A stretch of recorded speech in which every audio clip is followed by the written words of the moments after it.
O traveler from beyond this world, will you witness this tale unfold? I guess I'll approach the commission at the Adventurers Guild. Alice?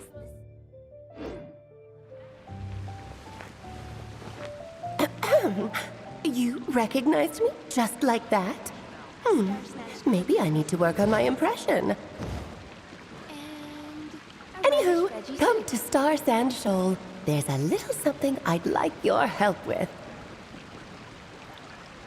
Well, it wouldn't be Clay's mom without a hefty dose of mystery, huh? Let's go see what this is about.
Oh, it's Durin!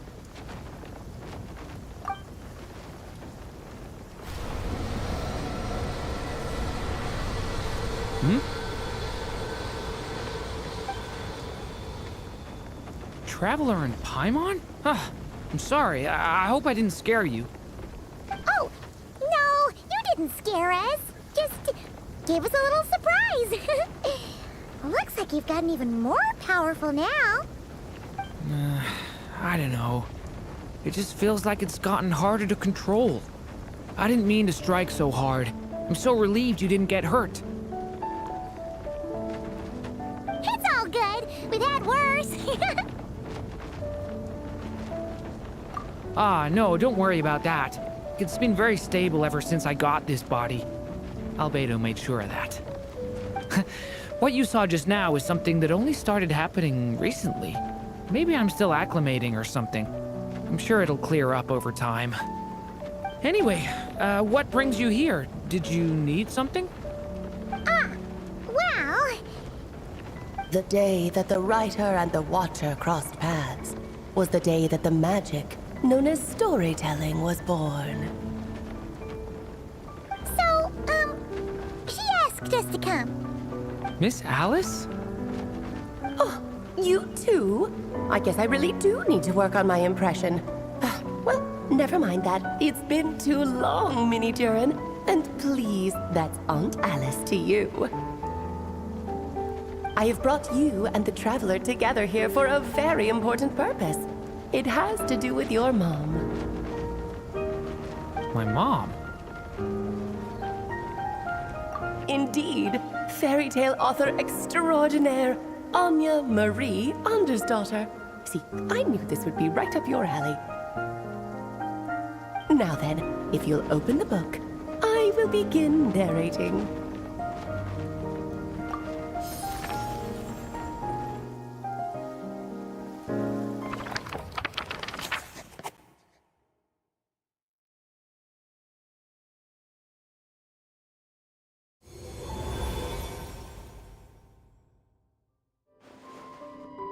Whoa! What is this place? It reminds Paimon of Simulanka. The two are indeed similar. Both worlds were built using the same magic, after all.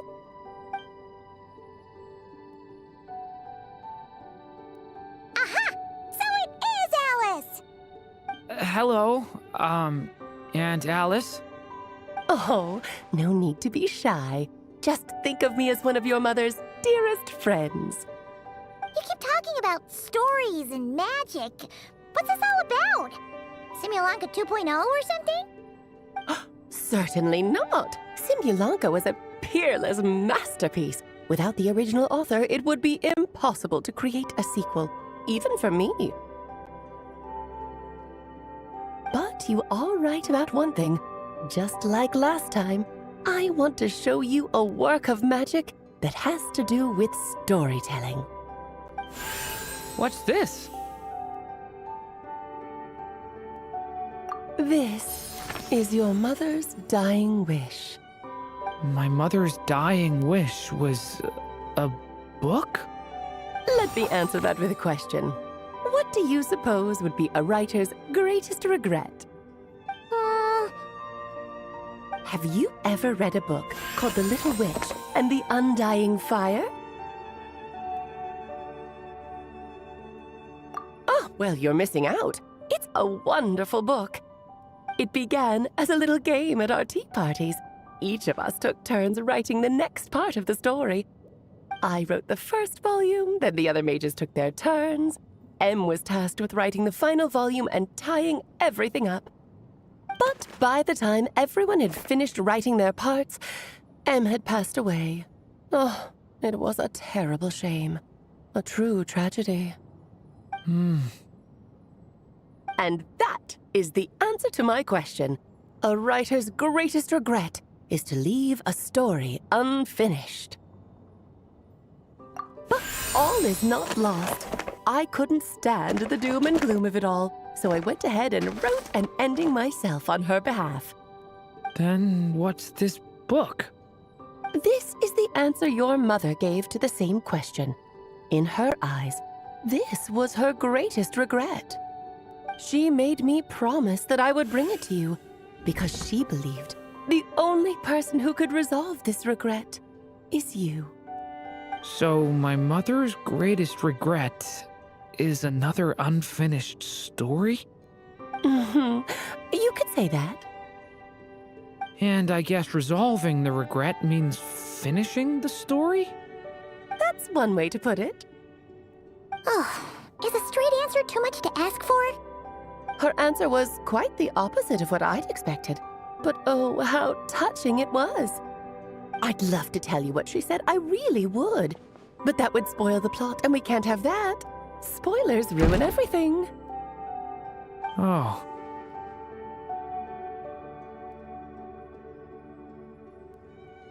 Just think of this task as giving a story a much-needed ending.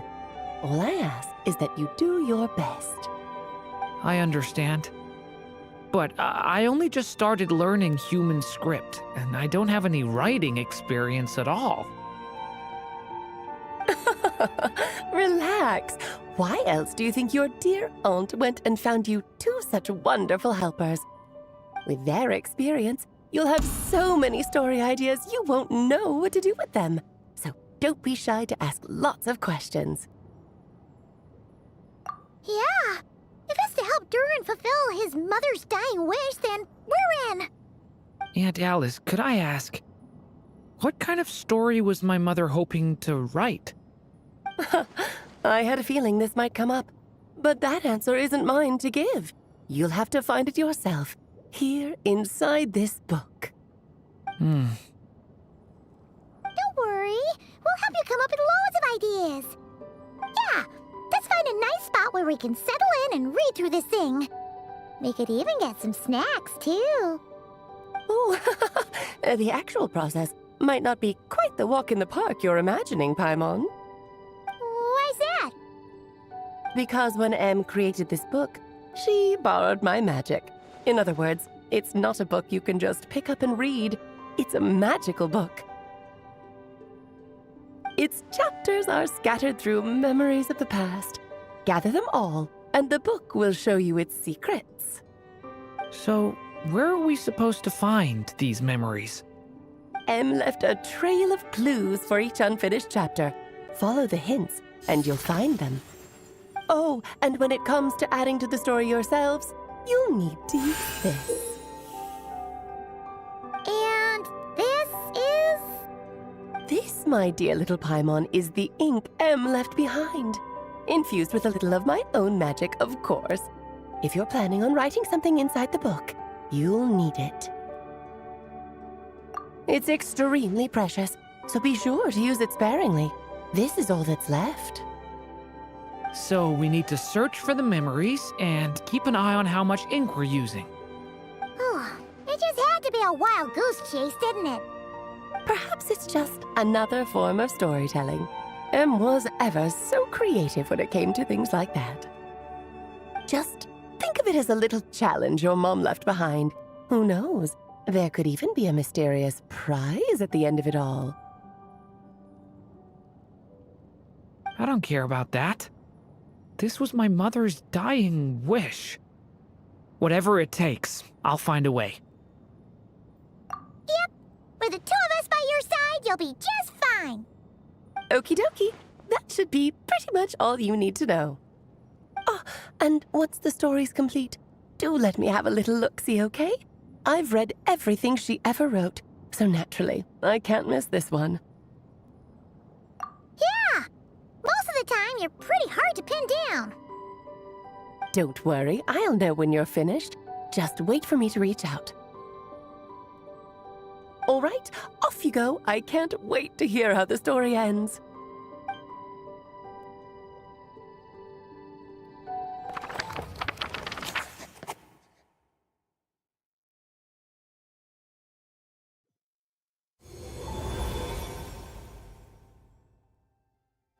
Oh, here we are again. Alice's magic really is incredible, huh? Right. Alice mentioned we should be on the lookout for clues. Huh? A corner of repose for countless tales, watched over by the honor of knights. A place for stories to sleep, perchance to dream of ancient cities and the epics of ages past. There, a witch once spent a sleepless night, and all to bring forth a story yet untold. Find the place I speak of, for it is where the seeds of this story lie. Was that a riddle? Where do you think this mysterious place could be? Hey, you might actually be onto something. Guess that means we need to head back to Mondstadt? I had a feeling that's where we would be headed. After all, it's where my mother was from, and I bet it's where she wrote this story, too. Yeah, that makes sense. Still, I feel bad about dragging the two of you along on such a long journey. Don't worry about it. We don't really have much going on right now, so we're all yours. Come on, let's go!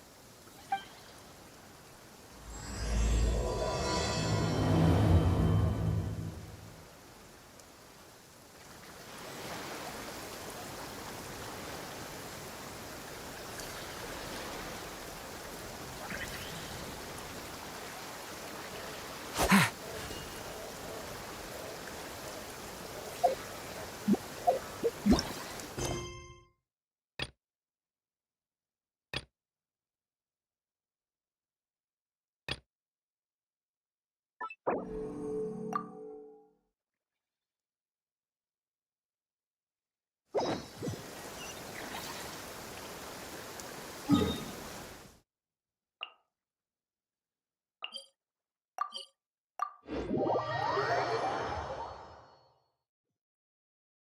like a scene from a fairy tale.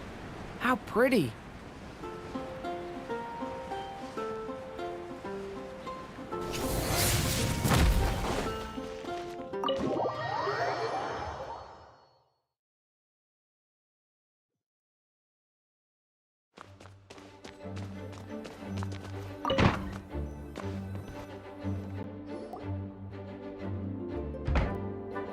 Back in the Mondstadt Library, huh?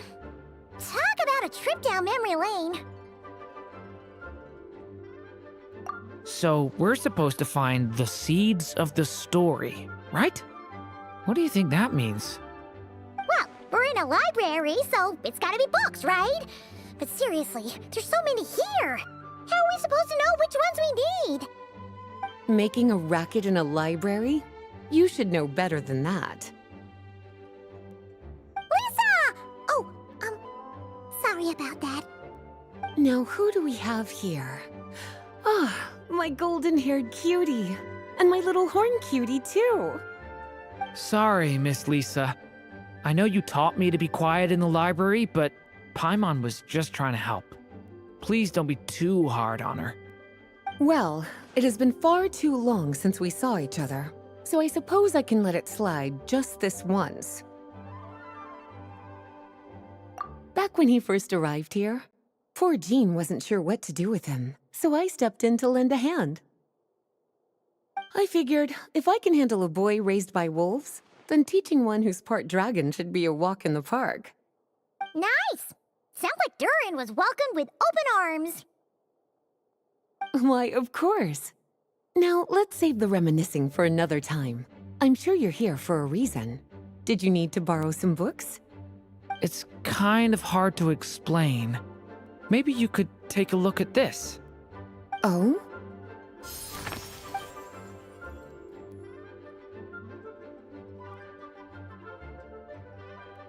Ah, I see. These so-called seeds of the story must be the books that inspired its creation. That's just how it is with stories. They grow out of the tales that came before them.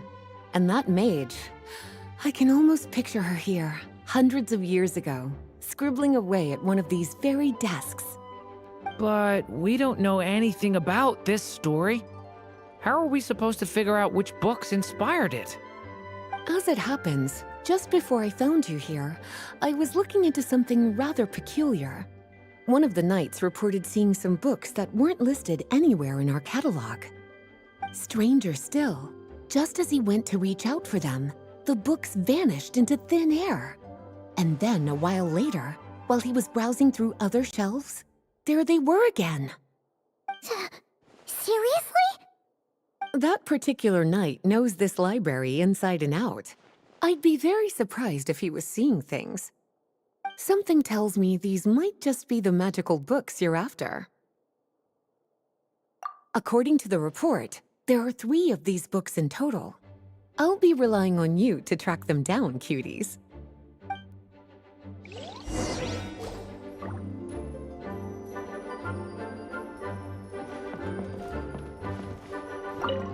Kinda looks like a poetry collection. But why is part of the title missing? Let's see what Lisa makes of it.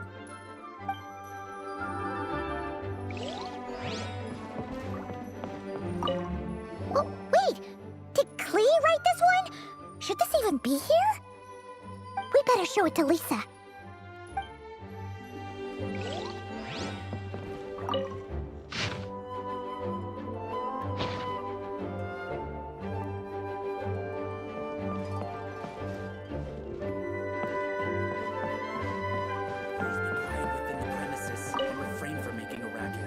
Well, did you manage to find them?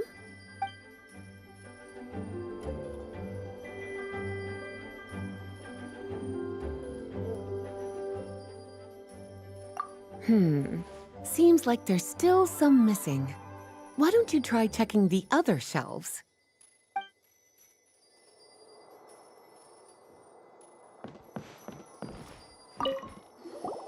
Second strongest spell in existence. Do not show Klee.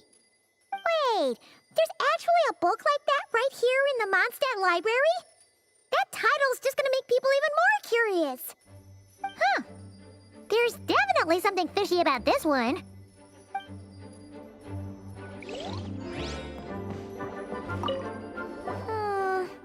Let's hang on to this one for now. Could be one of the ones we're looking for. It's one of M's, after all.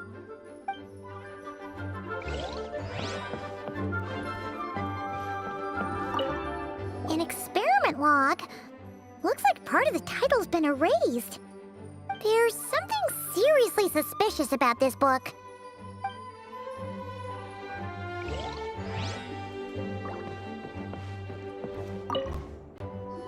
Well, did you manage to find them?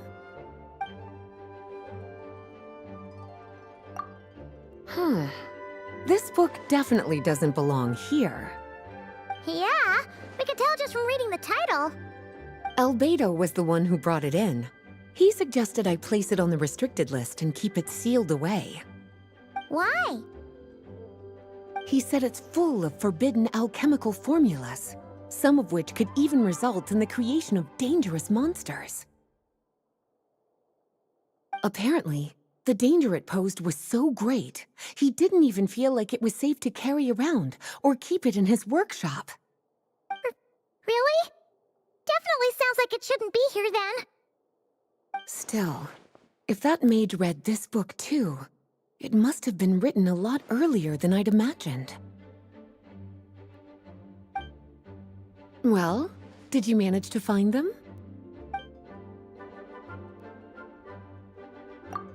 Truly extraordinary, and certainly not the kind of thing that should be just lying around. In fact, Miss Alice gave strict instructions about it. So, it's some kind of book of spells? Paimon's guessing magic this powerful should be kept a secret. It's true. This book does contain one of Miss Alice's spells. But honestly, virtually no one could actually pull it off, even if they tried. The only reason it's even meant to be in the restricted section is because we can't let Klee get her hands on it. After Klee was born, Miss Alice advised us to seal it away. She even added that little subtitle herself. So, it's to keep it away from Klee, huh? Does that mean she could use it to cause even more mayhem than she already does with Jumpy Dumpty? No, that's not it. As Miss Alice herself put it, letting Klee see it too early would spoil the surprise. Well, did you manage to find them? Yes, this is a restricted book, all right. It certainly isn't supposed to be here. Huh. But it looks like a regular poetry collection. How did it end up being classified as a restricted book? The issue lies with one of the poems inside. You've heard of the great battle that took place on Dragonspine, yes? 500 years ago, during the cataclysm in Conria, an evil dragon descended upon Mondstadt. A fierce battle with Dvalin ensued, but in the end, the evil dragon fell, and Dragonspine became its resting place. We're talking about Durin, the Durin of Dragonspine. Well, the poem in question turns the whole battle into a dance, with the evil dragon recast as an innocent child who came here in search of friends. But given all the suffering experienced at the claws of that dragon, how could the people of Mondstadt accept such a retelling? Bards are often accused of inventing history or distorting the truth in their ballads, but this one hit a bit too close to home. And since the knights back then were unable to track down the author, they decided to ban the entire collection, blot out the title, and seal it away for good. So the version in the poem, it was all a lie? I'm afraid that question is something only the dragon himself could answer. Well, would you look at that? Seems like these are the little troublemakers you're after. and all three just so happen to be forbidden texts. What kind of story requires reference material like that, I wonder? Forbidden texts? You know, the first time you mentioned that the library had a restricted section, I thought you were just trying to scare us. Are you saying it actually exists? Not really something you should be poking your little nose into, is it, cutie? Sorry. Seeing as it was Miss Alice who asked you to look for these books, I won't question the matter. But they'll need to be sealed away again once you're done, so don't forget to return them. Don't worry, Miss Lisa. I won't forget. Well then, that's all from me. After all that hard work, I think I've earned myself a nice cup of tea. All right, we've gathered all the reference books. What's next?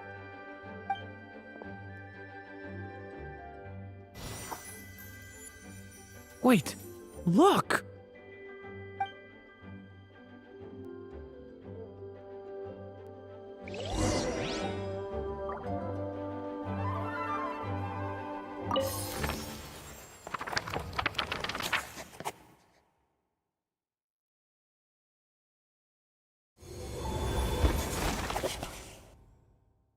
Long, long ago, an evil dragon descended upon the human world, bringing terrible calamity in its wake. Bravely did the people resist, until at last, the dragon lay slain. Later, a witch with a love for stories came upon the tale of the evil dragon, and for reasons she could not explain, felt a pang of sorrow on its behalf. For she knew, despite its body being born of wicked alchemy, all along, the dragon's soul was that of an innocent child. Right up to the moment of its death, it had no choice in becoming a vessel of calamity, nor could it fathom the cruel fate that lay before it. Though the witch had a love of stories, she was not pleased with how this one ended. No, that won't do, she thought. I'll write you a better ending instead. And so she set off to do just that, borrowing a little magic from her friend. With it, she wove a dragon's egg, resolving to rear a dragon child of her own. Yet long in thought she lingered, wondering what kind of world her little dragon ought to behold upon waking.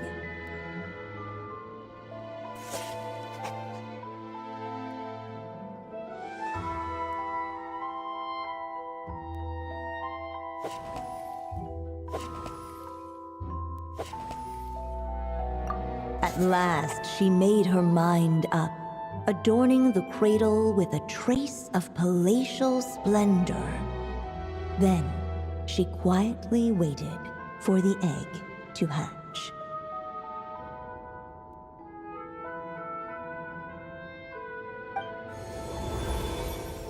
Whoa! We're actually inside the story! This must be Aunt Alice's magic. Yeah. A story about me? Why don't we just see where the story takes us? All we know is the beginning at this point. Okay. And now a golden-haired traveler, a silvery sprite, and a dragon-born youth step onto the stage. What new chapter will their arrival bring? Whoa! That came out of nowhere! Was that the same voice we heard just now? Yeah. But why does it sound so familiar? I've missed this. It's just like the stories my mother used to tell me. You mean... Em? She used to tell you stories? Yeah, she loved it. Back when she was still alive. Sorry, we should focus on what we're here to do. So, now that we're in the story, what's next? The dragon youth wondered aloud. Yet all he could do was wait for the story to unfold. Of course, there's something to be said for helping it along. Perhaps a little exploration could prove fruitful. Oh, is that a hint? Yeah, I agree. Huh.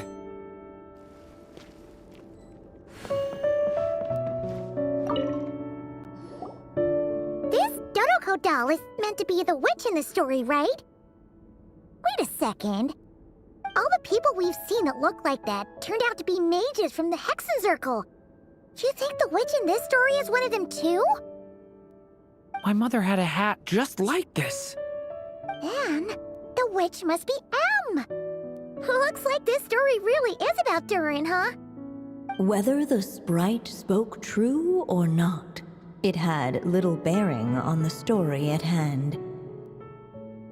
For in that moment, what mattered most was not that she was a witch, but a mother waiting for her child to hatch. Let's keep looking.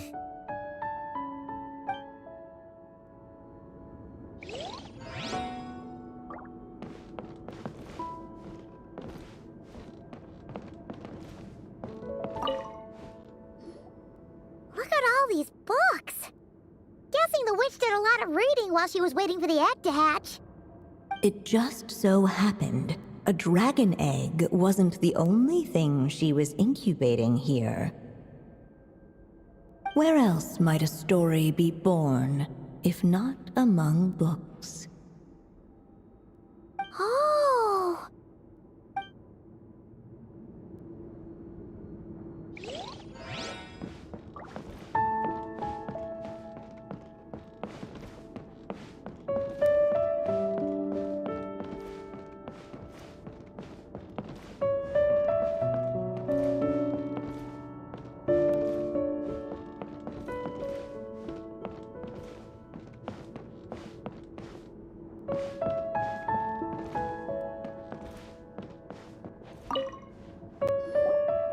This must be the dragon egg, right? Looks like it's gonna hatch any moment now. So we've got a dragon egg about to hatch, a witch who loves stories, and that evil dragon we heard about at the beginning. Yep, it all adds up. This is my story, isn't it? Okay, so how are we supposed to help the story along? It feels like all we can do right now is wait. Apparently, it hadn't dawned on the group to look for a way to help the egg hatch faster. Oh, right!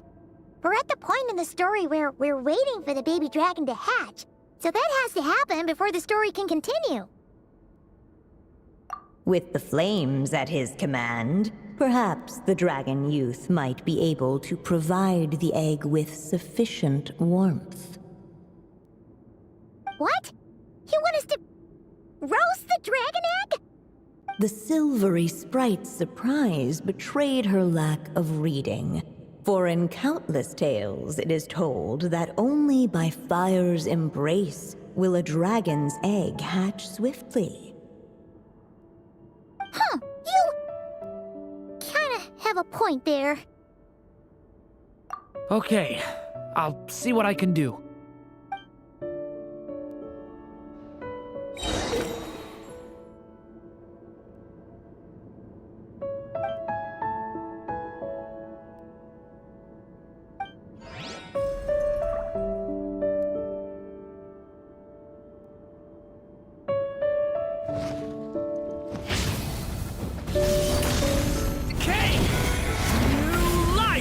Let every unborn life be welcomed with tender anticipation, and may that warmth stay with it for a lifetime.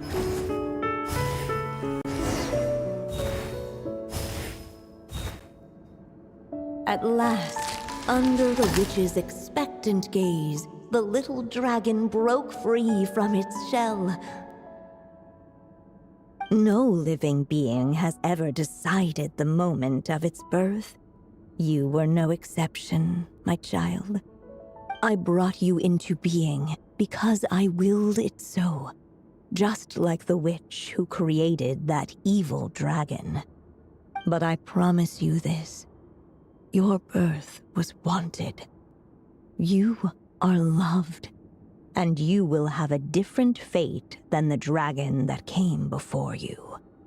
You've never told me those things before, but for some reason, I always knew.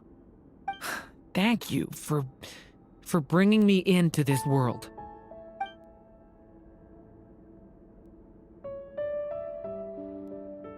The waiting witch did not feel lonely, for she had 3 visitors by her side.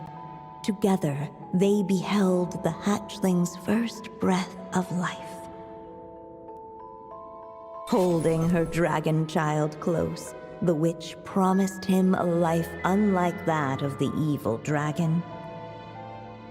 And so, nestled in his mother's warm embrace, did the little dragon's story begin.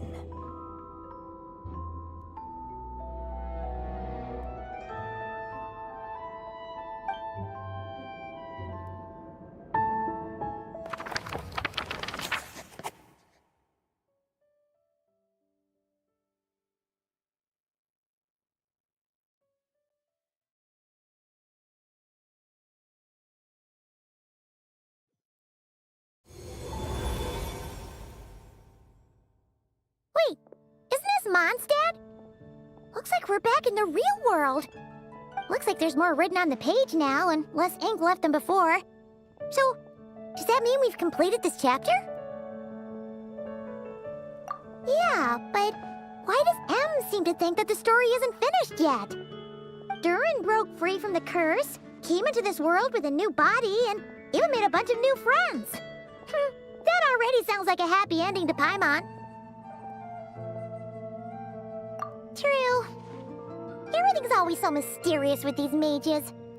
Guess all we can do is wait for more clues. Huh.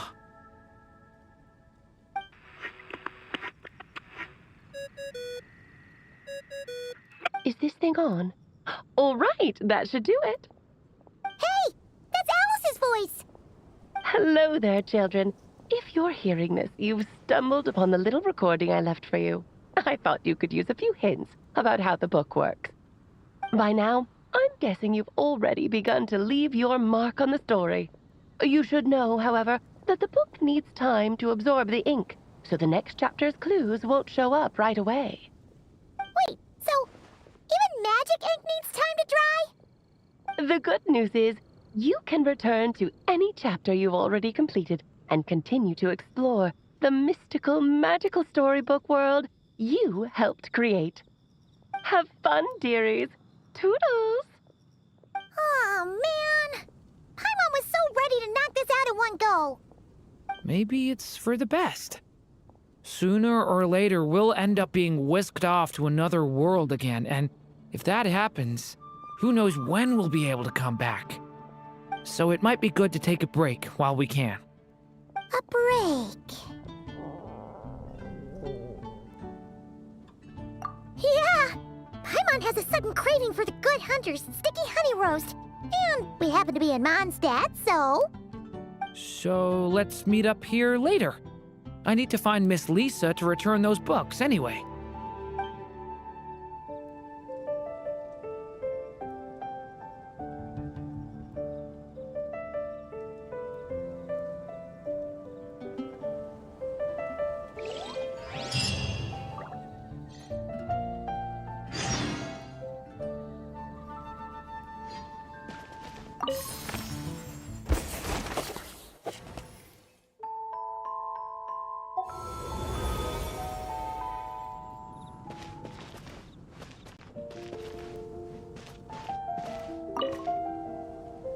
Aunt Alice said we can return to the story world at any time.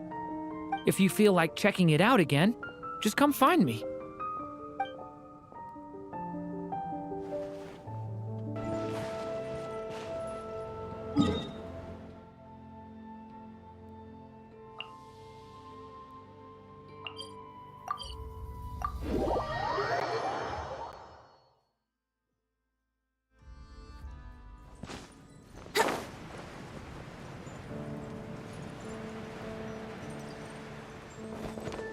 Yahoo!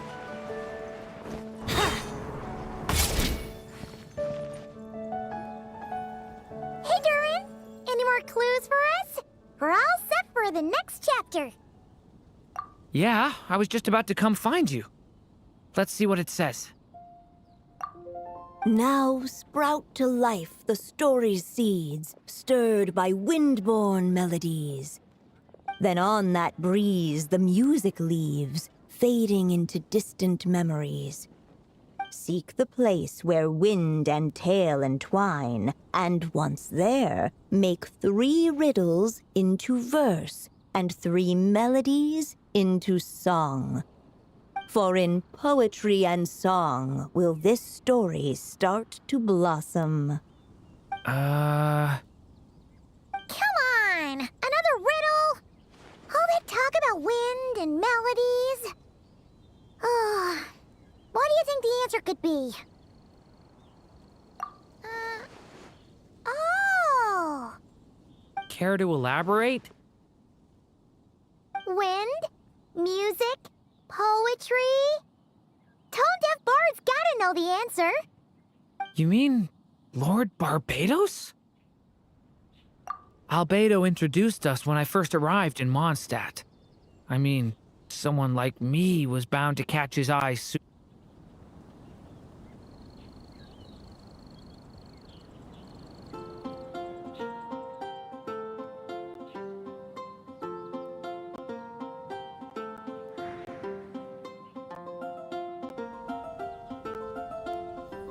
Hey, Durin! Any more Yeah, I was just about to come find you. Now sprout to life, then on that breeze, seek the place where wind. For in poetry and song will this story start to blossom.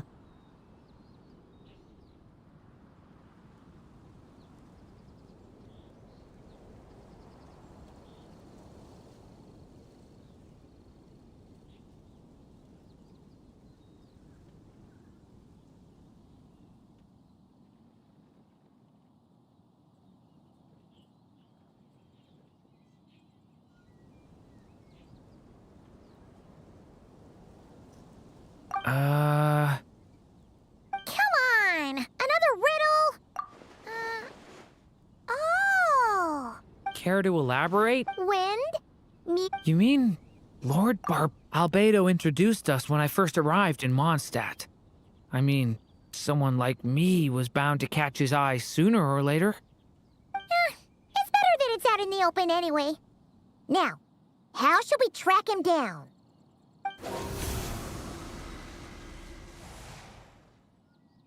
I'm pretty sure he's already caught wind of what's going on here. Why don't we just see where the wind takes us? Ah, right. He definitely makes it easy to forget he's a real god sometimes.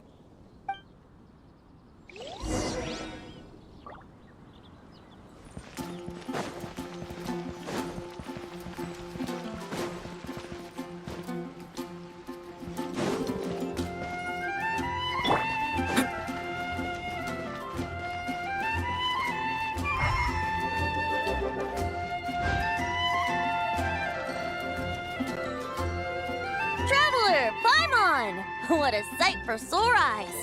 Ah, and the little dragon from the fairy tale world.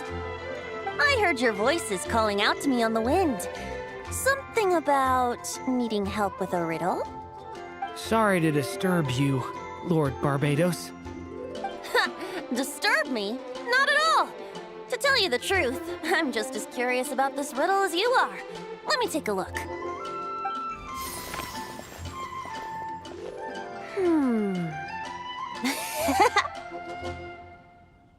What is it? Did you figure out the answer? 3 riddles and 3 melodies. That sure takes me back. The answer you seek lies hidden in memory. Looks like running to Tone Deaf Bard was the right call after all. Long ago, those mages came to Mondstadt, seeking to test their strength against mine. But I replied, let us make music, not war, and resolve our conflicts through song. So I strummed my lyre and sang them this verse. O wind, welcome now, my guests. Pass through verdant leaves unseen, where shape your formless self may take, and offer up a graceful scene, a fleeting gift for welcome's sake.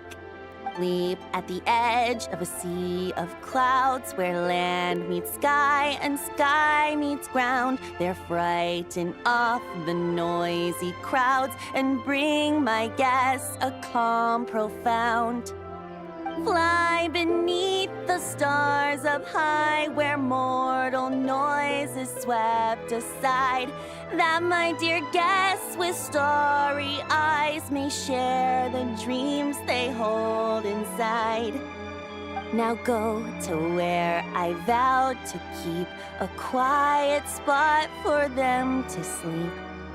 No clash, no contest bars the way, just tea and mirth to fill the day. There you have it, the 3 melodies. As for the answers to those 3 riddles, I trust you can guess them by now. The woods, the edge of a cliff, and the sky? Correct! Funnily enough, your mother was also the first to solve it, all that time ago. There must be some kind of special rapport between those who write stories and those who sing them. The woods, a cliff, and the sky. Oh! So that's where it is! I suppose the spot that answer points to is where you're headed next. You should know, after solving my riddle, the mages even accepted my proposal and made that location their official meeting spot.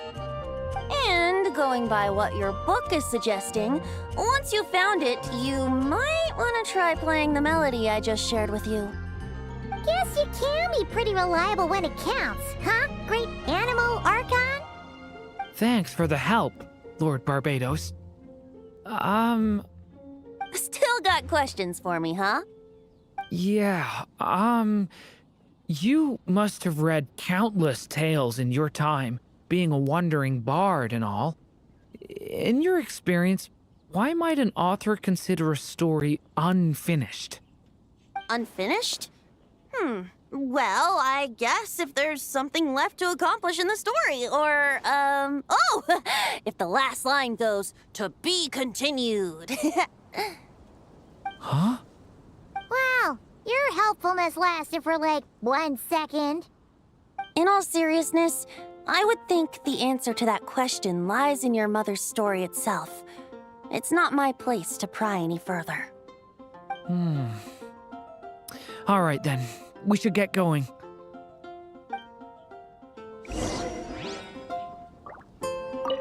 I wonder when their next meeting will be.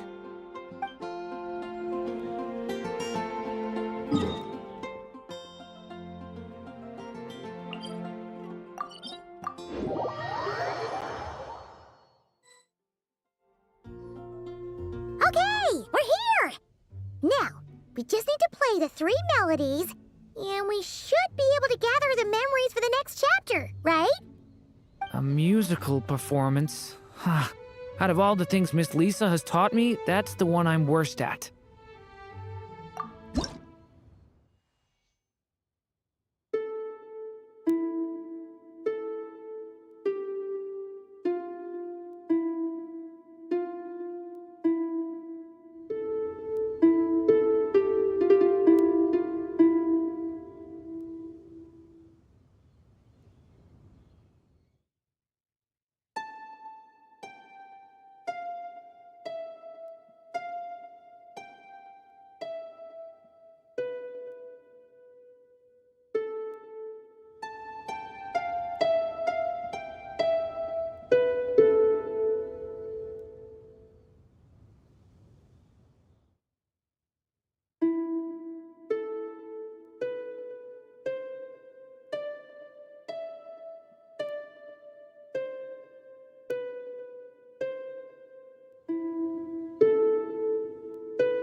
Even a war that shook the world could not halt the witches' gatherings.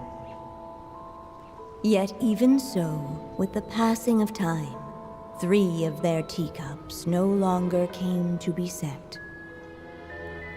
The witches did not linger long in sorrow, for the Story Witch had brought glad tidings of her own.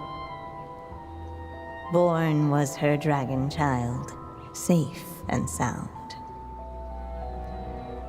Her fellow witches offered up their blessings, eagerly debating how to celebrate the child's birth.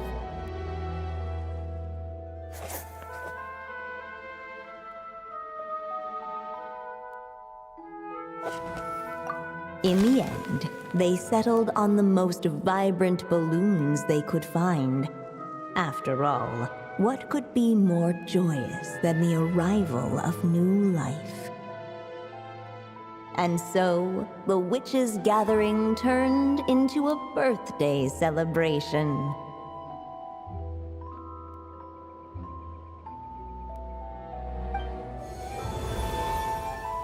So, we're back in the story world, huh? As if from nowhere, new guests appeared at the witches' table. Perhaps they too had come to celebrate the dragon child's birthday. Yet while everyone else was busy thinking about what kind of gift to offer, these 3 seemed to have come empty-handed. Hardly the recipe for a warm welcome to a birthday party, now is it? A gift? Hey, what's this all about? We only just found out this was a party. While the guests voiced their complaints and grievances, perhaps they should have been wondering what kind of gift to give instead. So, we need to bring a gift to advance the story?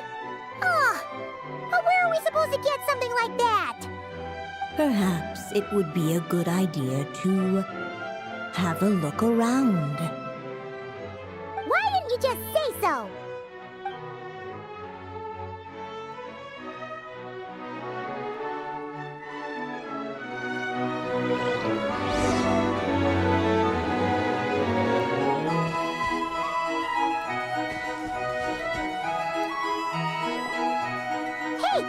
Could we use these as gifts, maybe? At last, the guests found something to give the dragon child. Guess that's a yes, then. Which one should we go for? Still, the guests wondered what kind of gift might the little dragon really want. Should they put a warrior's sword in his hand and send him out on an unstoppable quest to save the world? Or perhaps a wandering hero's slingshot and the promise of a life of endless, uncharted adventure? Or maybe even a scholar's tome and the chance to take on all the world's unsolved mysteries. Okay. Wow. That's a lot of pressure all of a sudden. Oh yeah!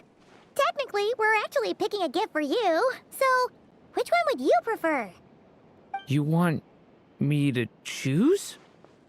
Wow, this feels kinda special. How come? For as long as I can remember, I've spent most of my time living in the stories my mother created. I always thought my mother had everything written out for me already, just like the toy figures in Constellation Metropole. What I wanted to do with my own future. That's something I've never really thought about. What did I want back then? This is the first time I've ever asked myself that question. Sounds like this is the perfect opportunity to answer it then. It's been a while since you left Simulanka, and after everything that's happened, it might be about time to start thinking about your future.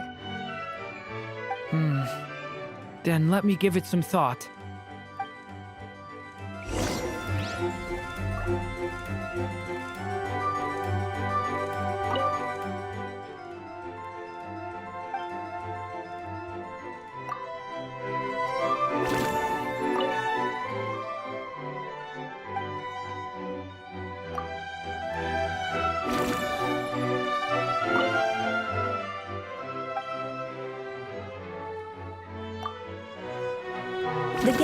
hesitated, and not without good reason. Given how much this gift would mean to the little dragon, a bit of careful thought could go a long way.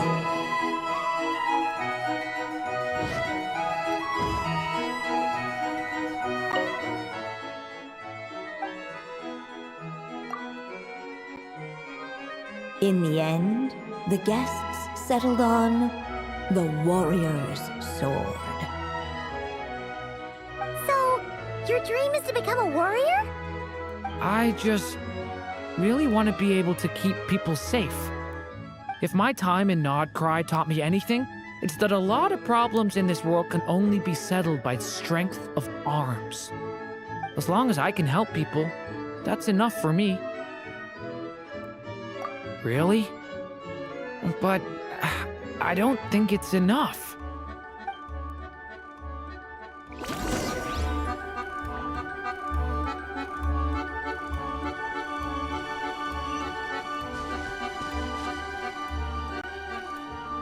Alright.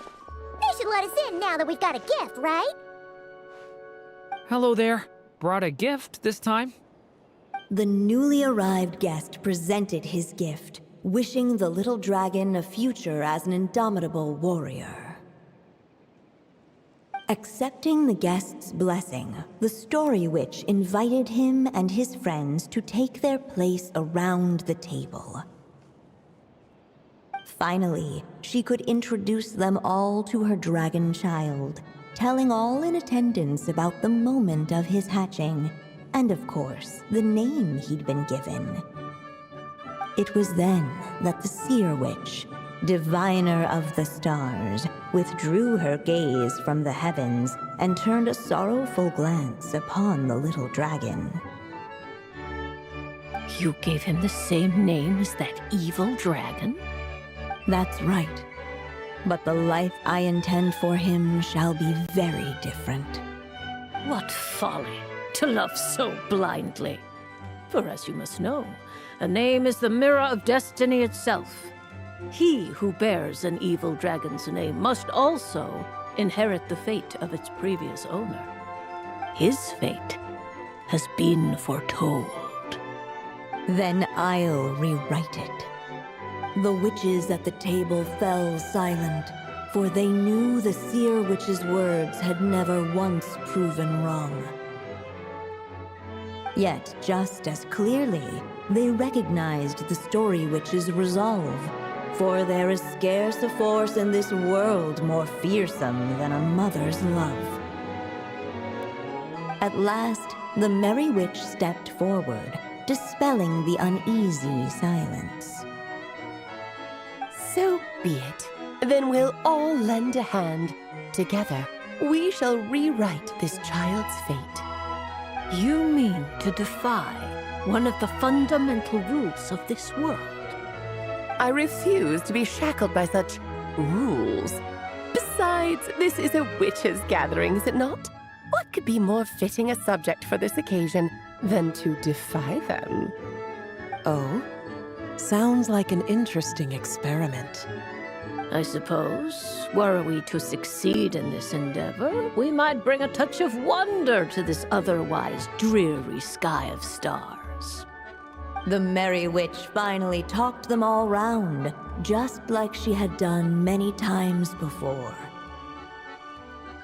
Warm and strong as the sun she was, so much so, in fact, that those who her light shined down upon had no choice but to bask in it.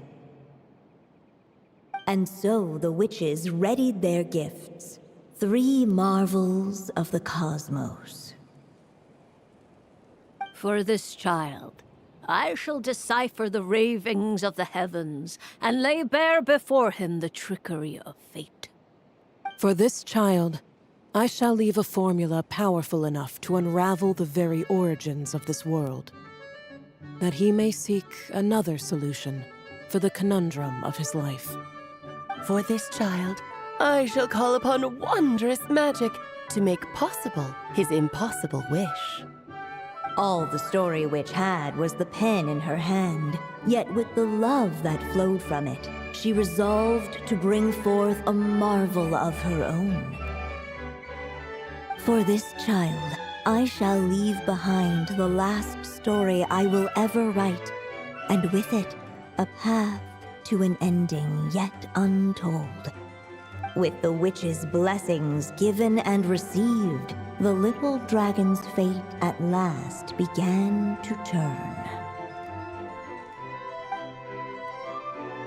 In the midst of the dragon child's birthday celebration, the seer witch proclaimed her prophecy.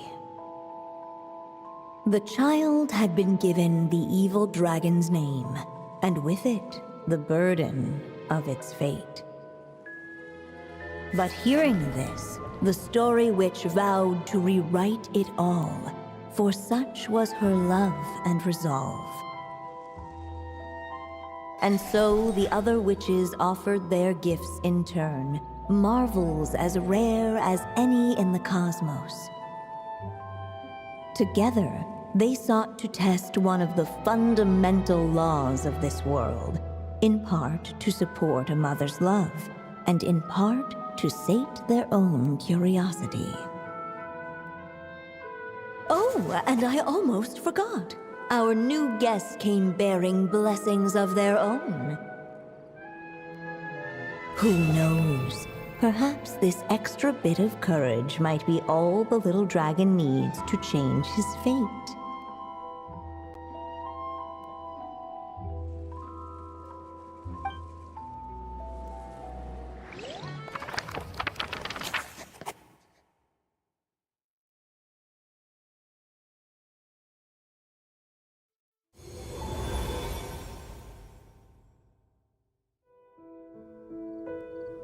Yep.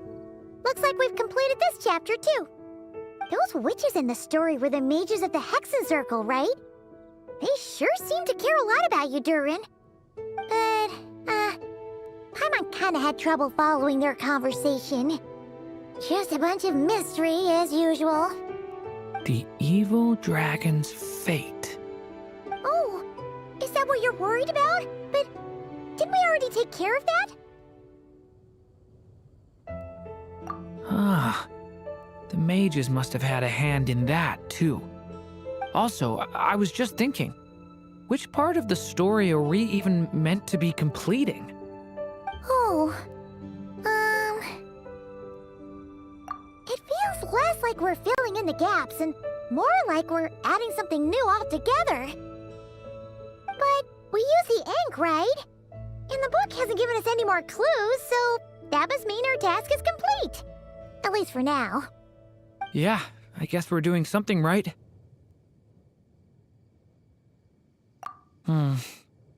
Maybe I'm overthinking things. It's just, this is my mother's final wish, so I don't want to mess it up. Anyway, thanks for all your help. I'll let you know as soon as the book reveals a hint about the next chapter. Okay then. See you in the next chapter.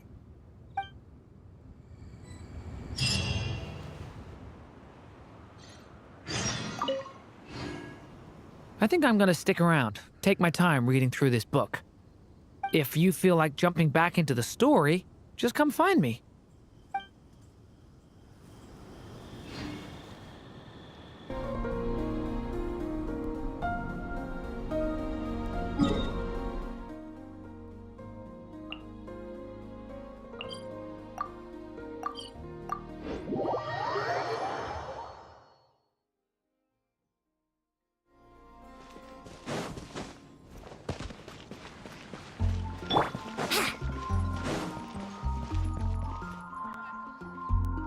Some say the god of fate calls the outcome of every dice roll before it's even made.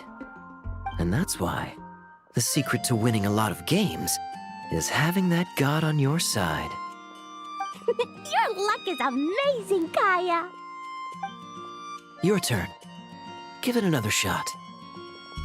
Fear not, O Crimson Dragonborn, for I, the Princess of Ertalang, have bestowed upon you the benediction of the midnight hour, and with it you shall surely smite this usurper. Mein Fräulein means to say she's rooting for you in secret.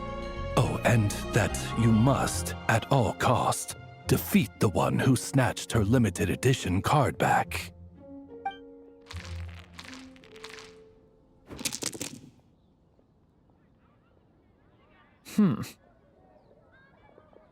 I'm not too sure if that counts as good luck or bad. Tis not but the perfidious machinations of fate. Hey, everyone! Miss Honorary Knight and Paimon, you're back! It's good to see you, Honorary Knight. Mein Fräulein is quite invested in the outcome of this match, so please, allow me to extend greetings on her behalf. Of course. But if you're out playing cards, how come you're not over at the Cat's Tail? There's something about our horned friend over there that seems to frighten off little animals. Could be because he used to be a dragon. Normally, the animals just steer clear of him, but in the close confines of the Cat's Tail, let's just say, the feline residents probably consider it their turf. And we all know how dangerous a cornered cat can be. I just wanted to borrow one of their nests for a nap. One of their nests? Wait, you mean a cat sofa? Yeah, it's more comfortable for me. I can stretch out just the way I like. But it turns out the Black Cat and his minions are quite territorial. Luckily, Miss Diona helped smooth things over, and they finally agreed to let me use one. But, I only get to use it after dark. Oh, Diona stepped in! You know, underneath it all, she really does like helping people. The more likely reason is because Durin won't touch a drop of alcohol. As far as Diona's concerned, that pretty much makes them two peas in a pod. It's a shame, really, considering everything Mondstadt has to offer in that regard. Mondstadt's alcoholic drinks are a bit too much for me to handle right now. But maybe someday. There's no need to force it. Who says you have to drink just because you're in Mondstadt? Yeah, it's just, I'd really like to make some more friends. So I need to learn how humans socialize. I guess alcohol is usually involved, though. But that's why I started learning how to play Genius Invocation TCG. It's also a kind of social activity, but it doesn't involve drinking. And I've been lucky enough to receive the guidance of the Prinzessin de Verurteilung herself. Exactly! Who needs alcohol when you can make friends playing card games? Speaking of which, need any tips from the master over here?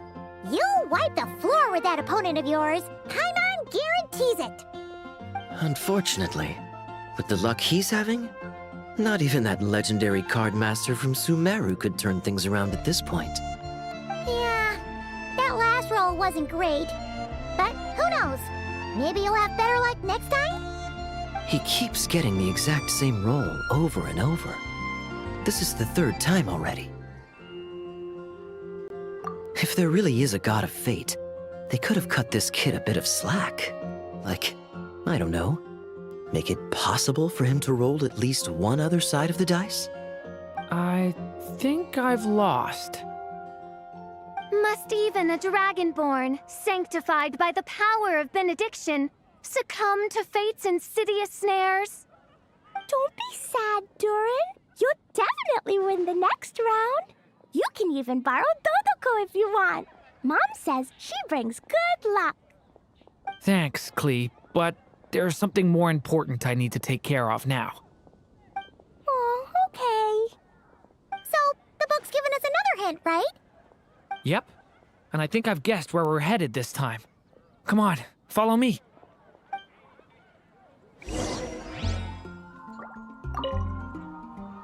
Miss Honorary Knight and Durin, are you heading off on a big adventure? But Master Jean said I can't leave the city today. Promise me you'll tell me all about it when you get back, okay?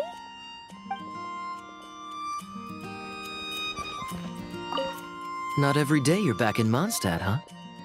Care to grab a drink if you're free?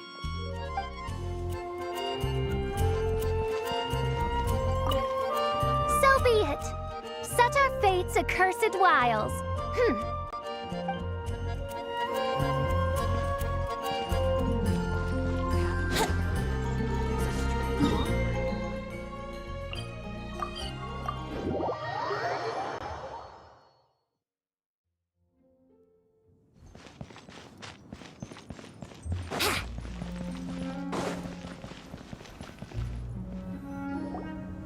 In what sort of castle might a storybook dragon dwell? The witch turned to a mighty dragon born upon the wind to seek her answer.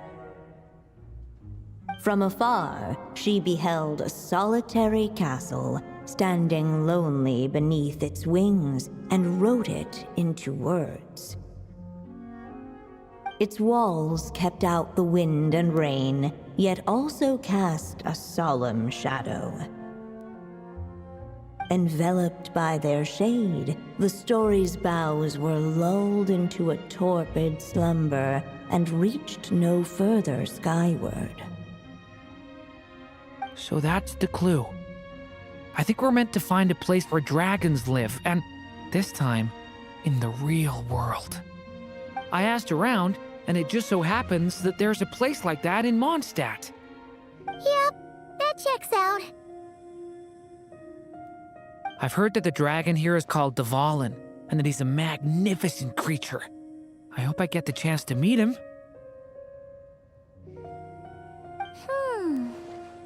Wait a second. Do you think having the two of them meet is the best idea? You know, considering everything that happened in the past?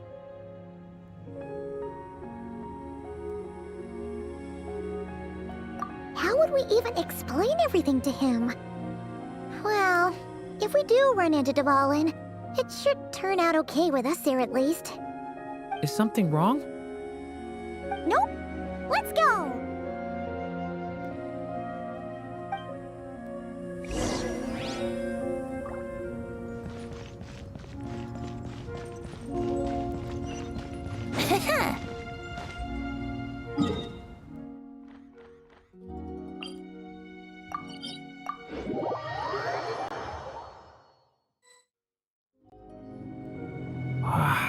So, this is where Durin lives?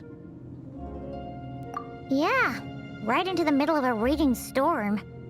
If you're afraid of getting blown away, Paimon, you can always hang onto my sleeve. This isn't Paimon's first rodeo. Come on, let's get going!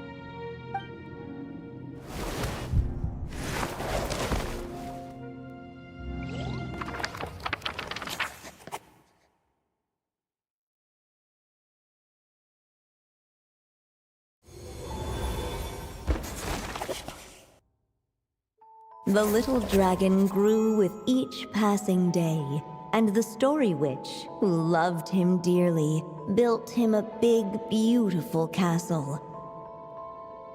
Yet in the end, she herself succumbed to time's merciless march, setting forth on a journey to a place beyond even the stars. All of a sudden, the little dragon found himself alone. He tried leaving the castle to make some new friends. But already he had grown the claws and scales of an evil dragon, just as the prophecy had foretold. Afraid he might hurt someone, the gentle little dragon hid within the castle his mother had built, and came forth no more.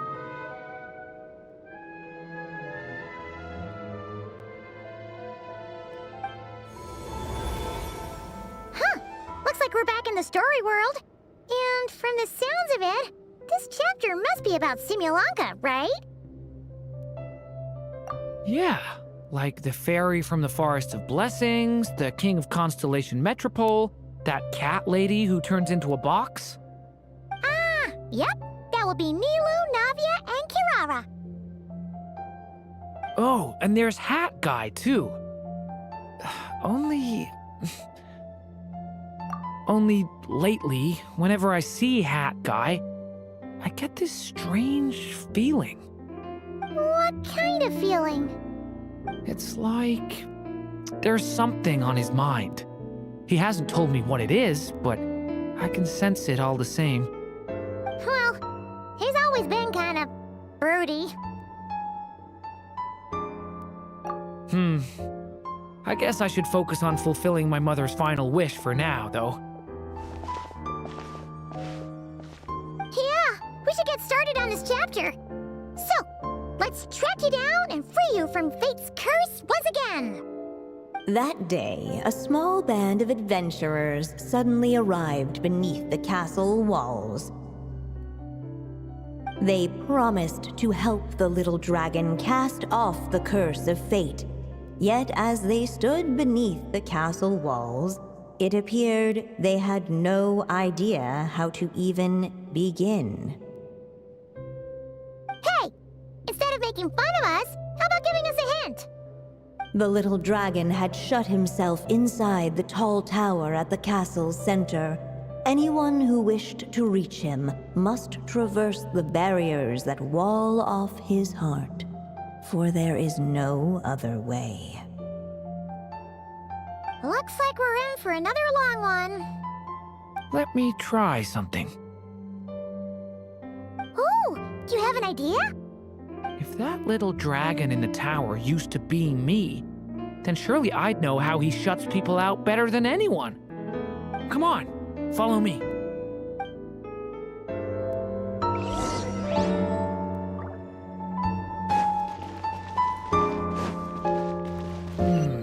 That telescope.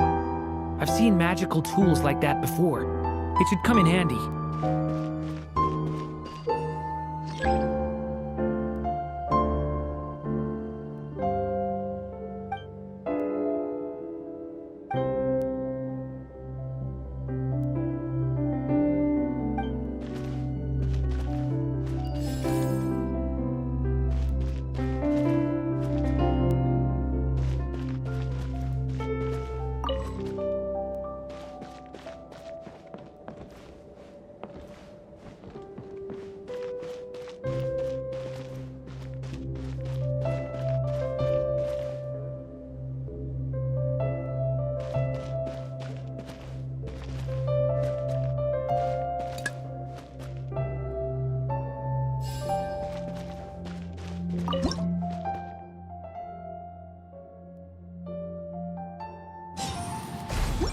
Whoa! That block just got bigger!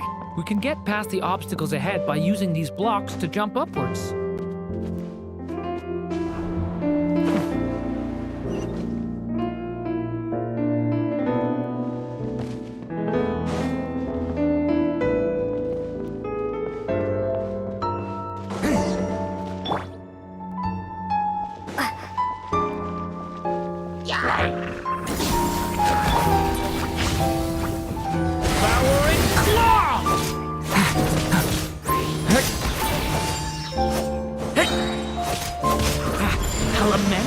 For the end! And back!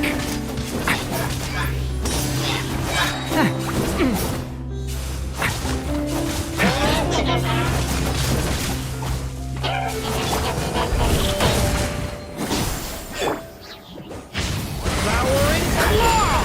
The abyss is burning shadow! This place is like a maze. How are we supposed to get through? We'll just have to check each spot.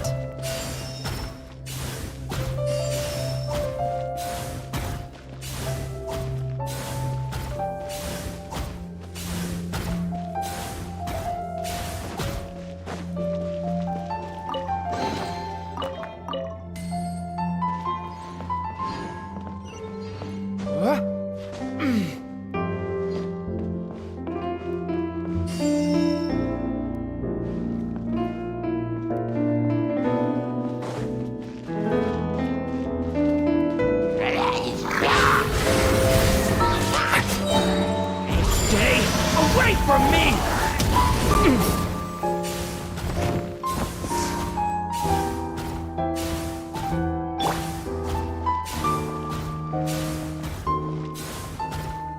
We should be able to use this block somewhere.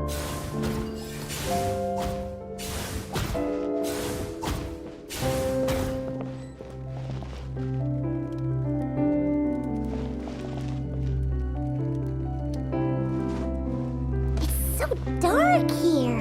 Hey, there's a fire over there. Let's go check it out.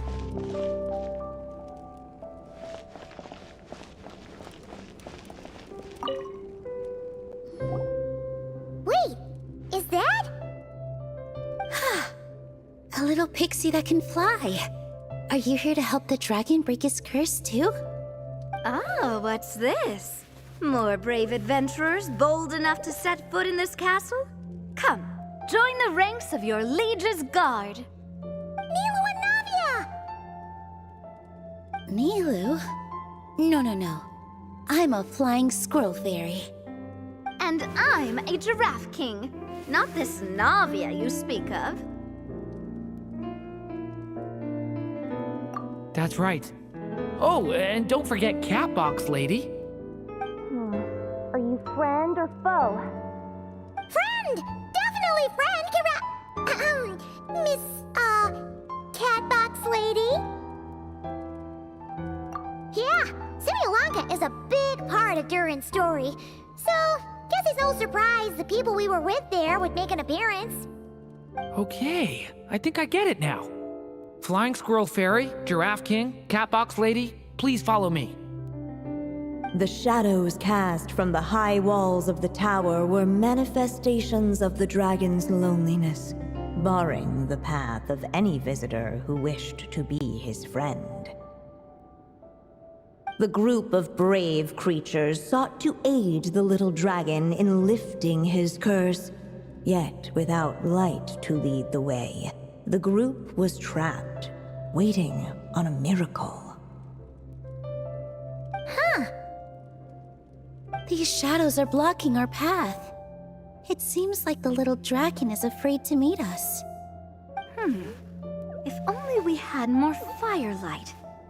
But you three don't seem to fear these shadows. Why?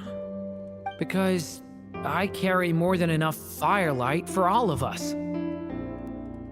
Besides, even though we're here to complete the story, who says it can't look a little different this time? Before I met you all, I was so sure I'd never make a single friend. I pushed away anyone who tried to get close, until some kind of miracle brought you to me. This time, allow me to return the favor.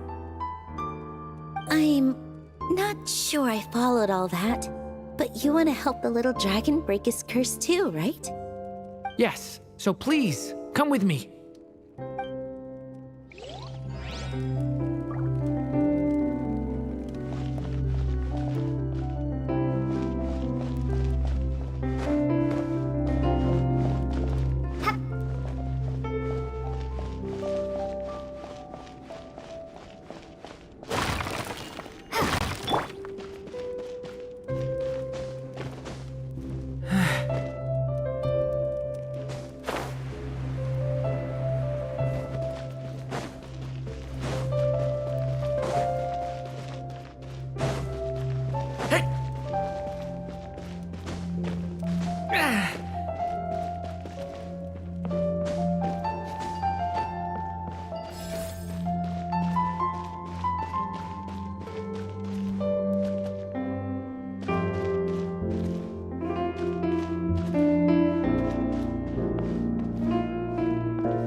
Looks like this telescope is missing some blocks.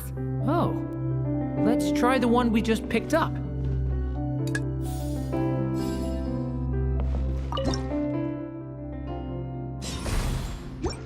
Still not enough.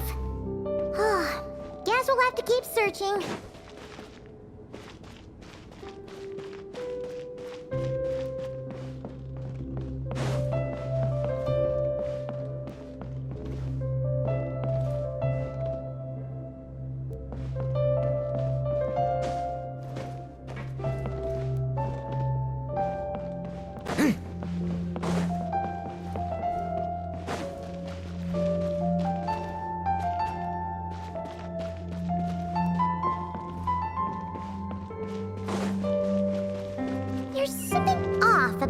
telescope over there.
Come on, Durin! Or, little story dragon.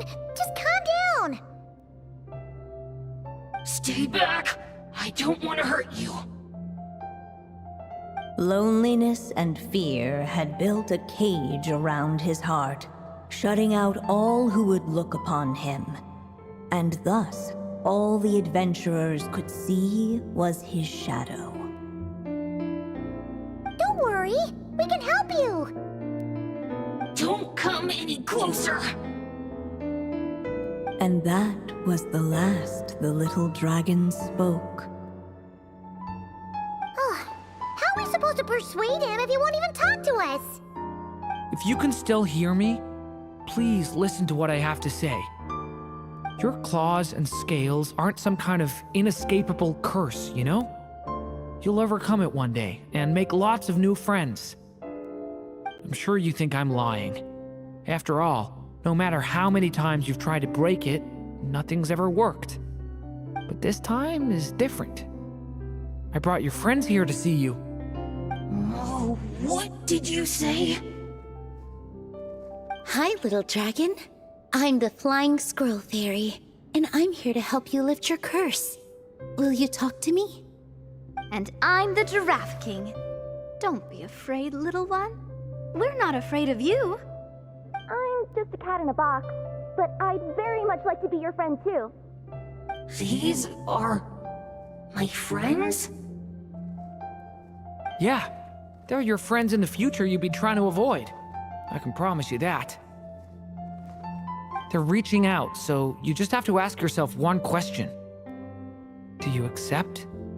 After a long silence, heavy footsteps echoed from the tower's shadows, but still, the one who made them refused to step forward. Though the cage to his heart had been unlocked, the little dragon remained ashamed of his claws and scales. How can I face my friends like this? Don't worry, little dragon. We're gonna offer up our blessings and make a wish to the goddess of fate to release you from your curse. Yeah, just like last time. Make a wish? To the goddess of fate? At that moment, the merry witch made her entrance. Hello, little one.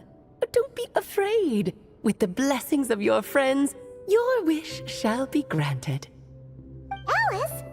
Wait, you're the Merry Witch from the story? Correct. It is I, the Merry Witch, creator goddess of this realm. And it just so happens the goddess of fate is none other than my dear friend, the Story Witch. I'm here to make good on my promise to lend her my second strongest spell. With this spell, she'll have the power to create an entire world. So naturally, granting your wish won't be a problem. Provided, of course, you receive your friend's blessings. But before we proceed, I must check something on her behalf. Little dragon, do you accept this blessing? I want to be your friend. So if you're offering, then yes, I would love to have your blessings. Were it not for the adventurer's blessings, this tale might have ended long ago. Thanks to them, another ending was now possible. Yet in that moment, they did not know if this blessing was truly a gift or just another trial in disguise. What? You didn't say a word when we actually needed a clue, but now at a critical moment like this, you turn up and start playing mind games? Another trial. Huh, that actually sounds about right.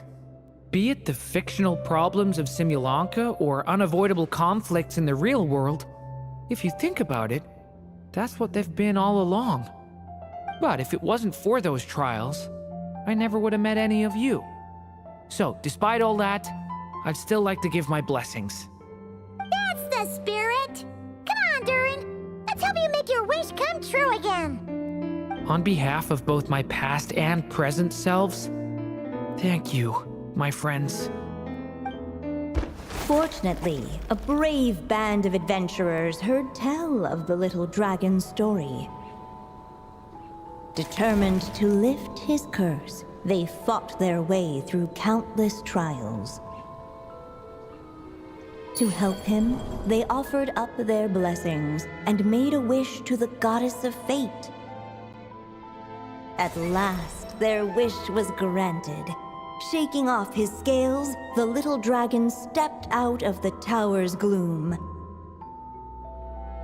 But his time in the world beyond the castle would soon teach him this gift would bring blessings and trials of its own.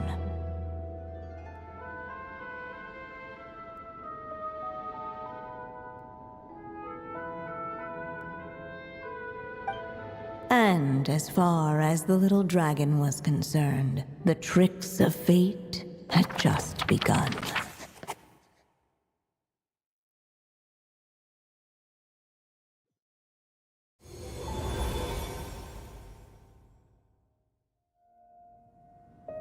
So, Durin's wish came true just like it did before. If this story was written by my mother, then surely that was the last chapter we just completed. Oh yeah! So, in other words, we finished it! Looks like that's a wrap on Alice's task, and there's even some ink to spare. Guess we'll have to wait for her to make contact, like she said. So, my mother's final story has finally come to a close.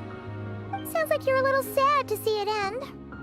Back when I was still living in Simulanka, I was always under the illusion that my mother had never truly left. Every day I spent immersed in that world. It felt like she was right there by my side, still reading me bedtime stories. But now...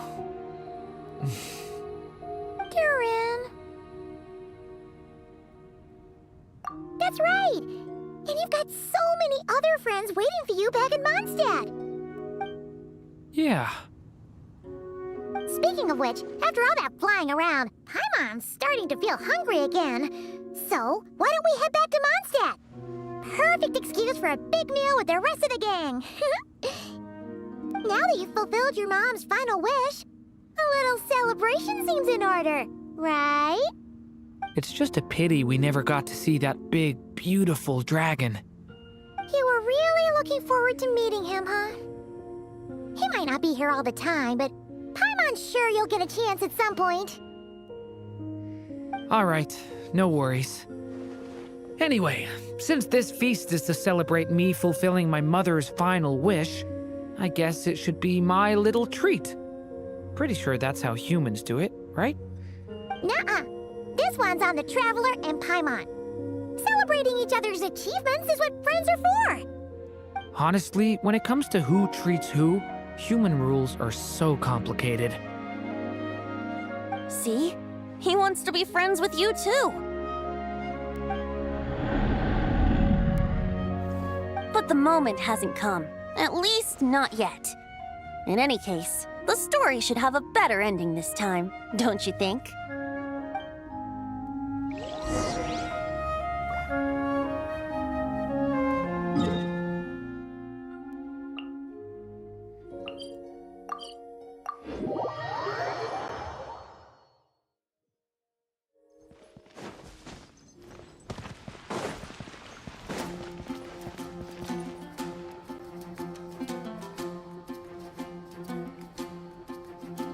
Whew. Feels like we were gone for ages. Hopefully, everyone's still here. So, your adventure was a success, huh? Want to grab a drink to celebrate? Absolutely not. No booze allowed. Miss Honorary Knight, Durin! I want to hear all about your big adventure.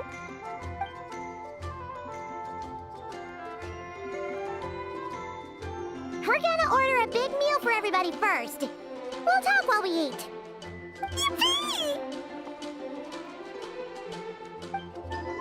Excuse me. Did I hear you call him Durin just now?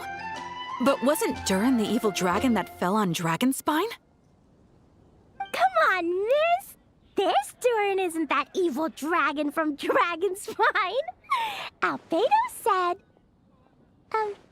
well, it was kinda confusing. But anyway, it's super cool. Oh, is this your first time meeting him, Marjorie? No wonder you're getting him confused. Still, even if you hadn't met him yet, shouldn't you have heard about him at the very least?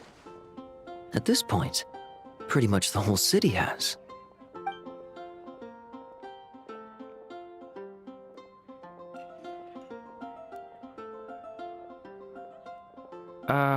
Why is everyone...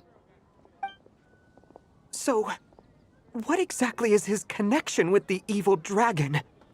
Wait, but those horns on his head. Surely he's not a... Did everyone just forget about Durin?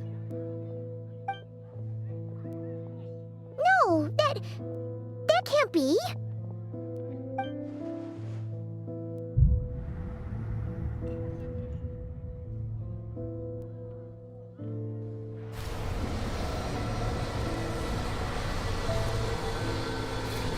The tricks of fate had just begun.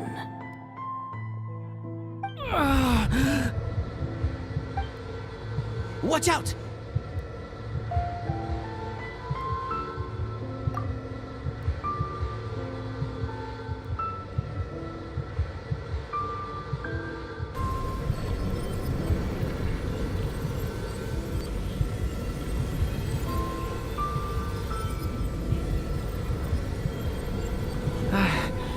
No one got hurt. Did they? Durin! Durin!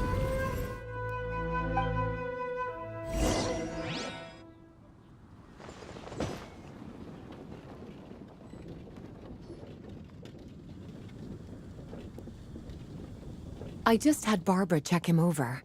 He's not badly hurt, but he seems to have burned through a lot of energy fending off some kind of dangerous power. He'll need some time to rest before he wakes up.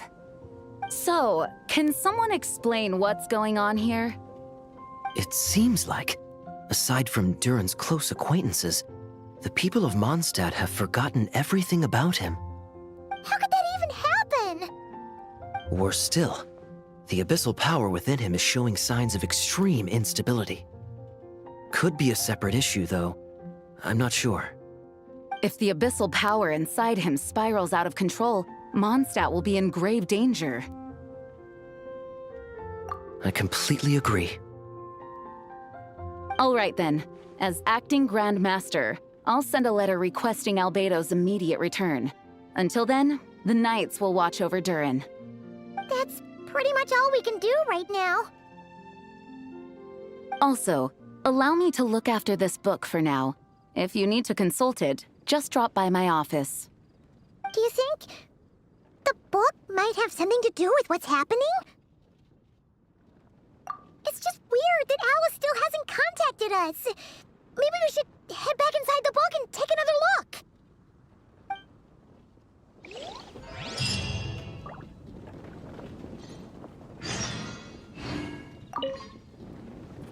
No need to worry. He's stable for now.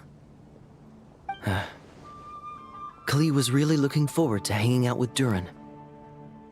We'd better not tell her what's happened to him just yet. I'll have the Knights notify you as soon as he wakes up.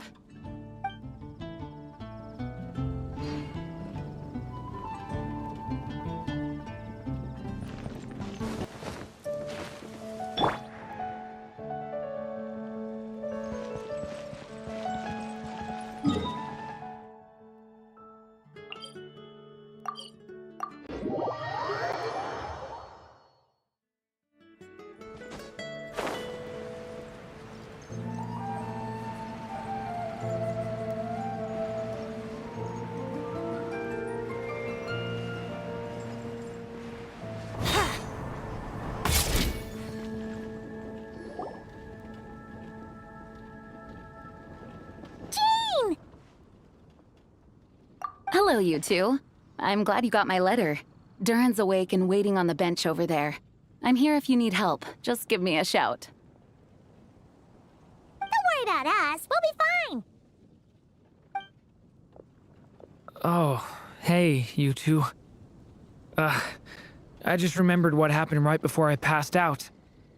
Thanks for holding me back. I shudder to think what might have happened if you hadn't. I'm fine now. It's just... a lot of people seem to have forgotten me. Don't worry. We'll figure out a way to fix this. Why don't you start by telling us what happened?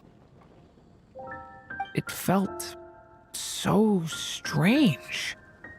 After I realized no one recognized me anymore, I suddenly felt like I'd completely lost contact with my body. Abyssal power lies sealed within this body I inhabit. So when I lost my connection to it, I lost control of that power too. It wasn't until I heard everyone calling my name that I was able to reconnect with my body. You lost contact with your body? Does that mean there's something wrong with it? Sounds like we need Albedo more than ever. I don't think the problem lies in Albedo's alchemy. Huh. But then, why are people forgetting you? Guess that's what we need to figure out. That means we need Alice for sure. But it's been ages and she still hasn't been in contact. Now would be a really good time for a hint. How could the story's budding branches even hope to reach beyond the towering walls? Leaving the castle, the witch went off in search of the tallest, grandest tree in the whole world. High up in the canopy of that tree, she sought a resting place, a refuge where the little sapling might take root.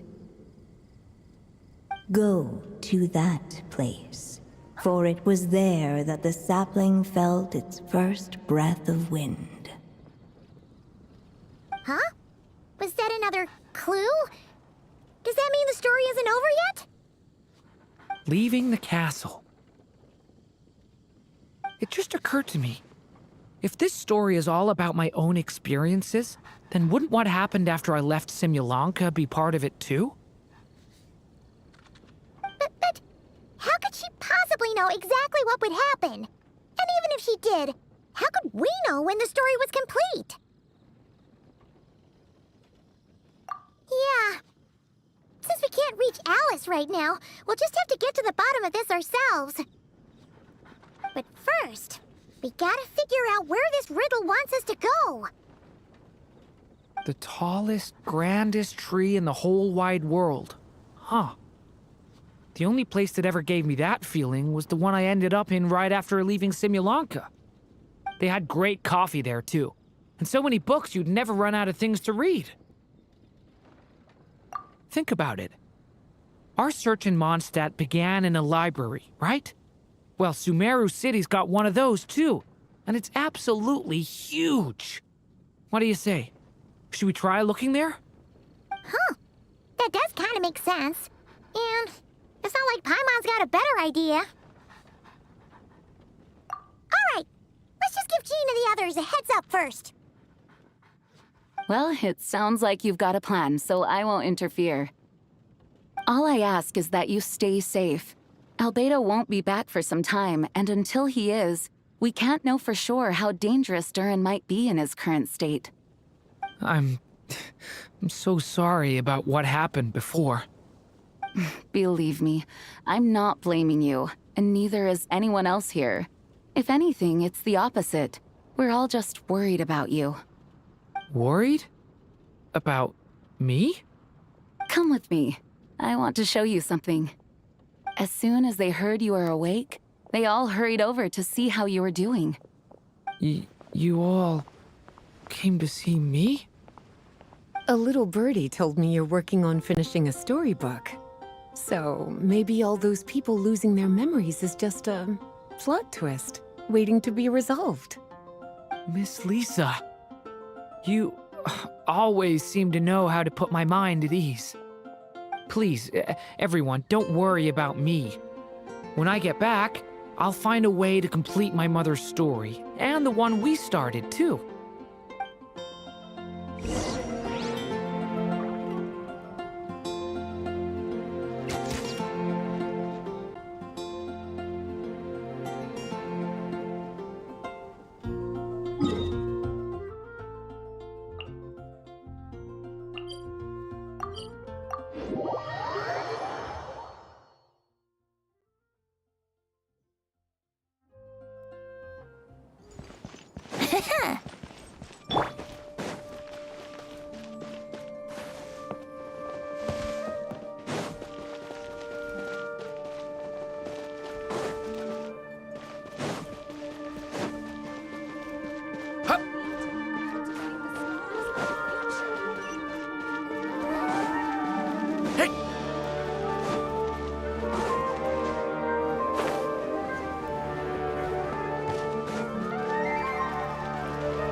Whew. After the library hunt in Mondstadt, it's not as if Paimon was expecting this to be easy. But this... yeah... this is something else. Where do we even begin? Even the clue this time seemed kind of cryptic. Yeah. Guess the best we can do is stay on the lookout for more weird things going on. Huh? Sorry, what was that? I'm here to return Volume 5. According to the catalog, Volume 5 of this series is not available for loan. I can't accept the return of a book that was never checked out in the first place. Let me put it this way. My copy is complete. Yours, on the other hand, is missing large amounts of content. So you should swap it for mine instead. Sir, you have to understand. Managing a library is a serious business, and we have protocols in place for this kind of thing. I can't just replace an important volume in our collection based on nothing more than your word.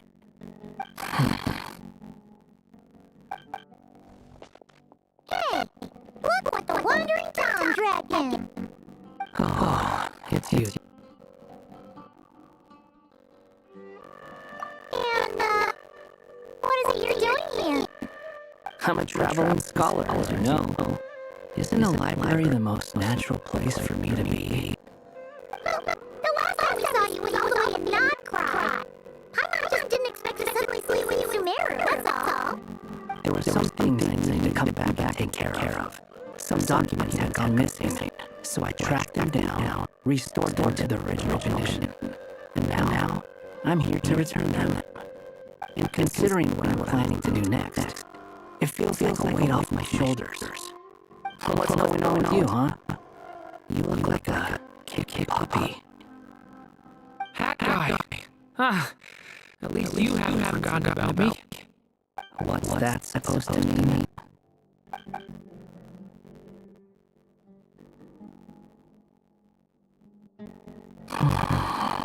So it's been getting worse. Sounds like you know something we don't. After he left Semilonga, he spent some time traveling to Sumeru with me.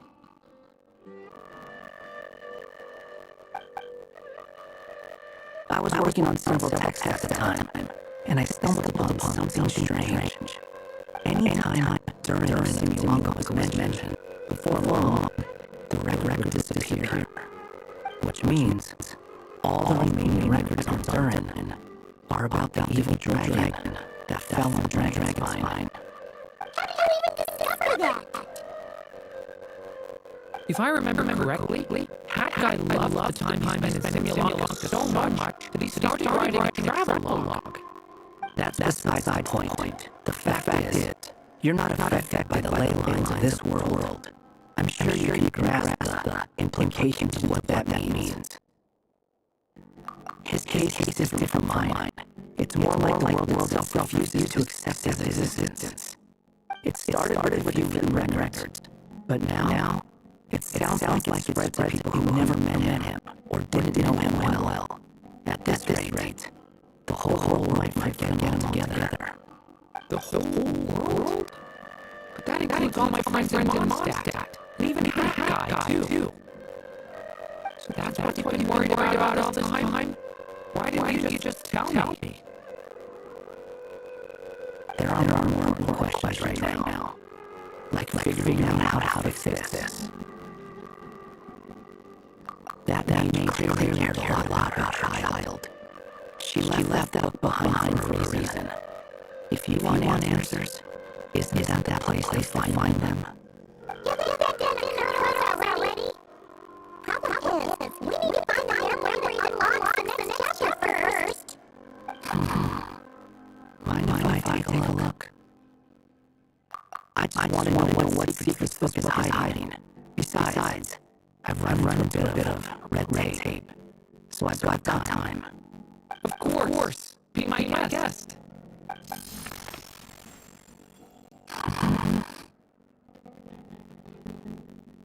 So, the memory we've been looking for about you all along?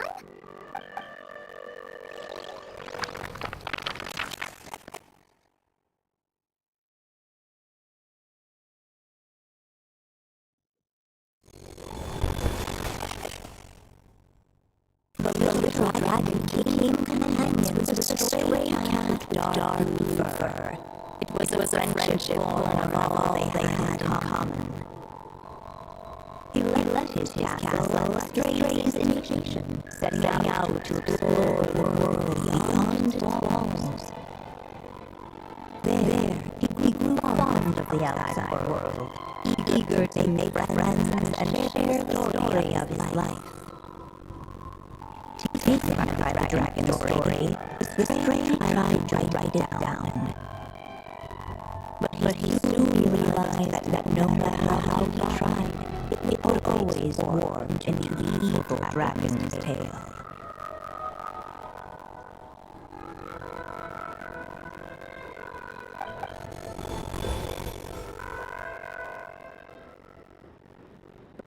So, this is the world where this chapter takes place?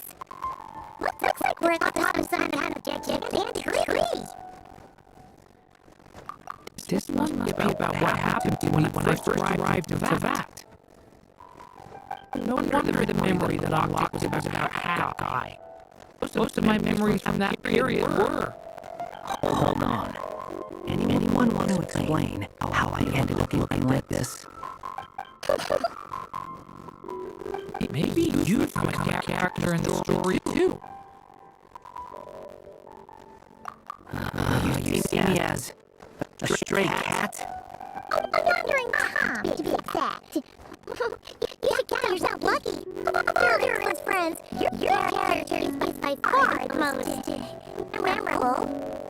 Maybe because I've known Hat Guy for longer, so my impression of him is more vivid than the others. Vivid? Then how come you haven't changed one bit? That means my impression of Traveler Labs was so vivid, it didn't need changing.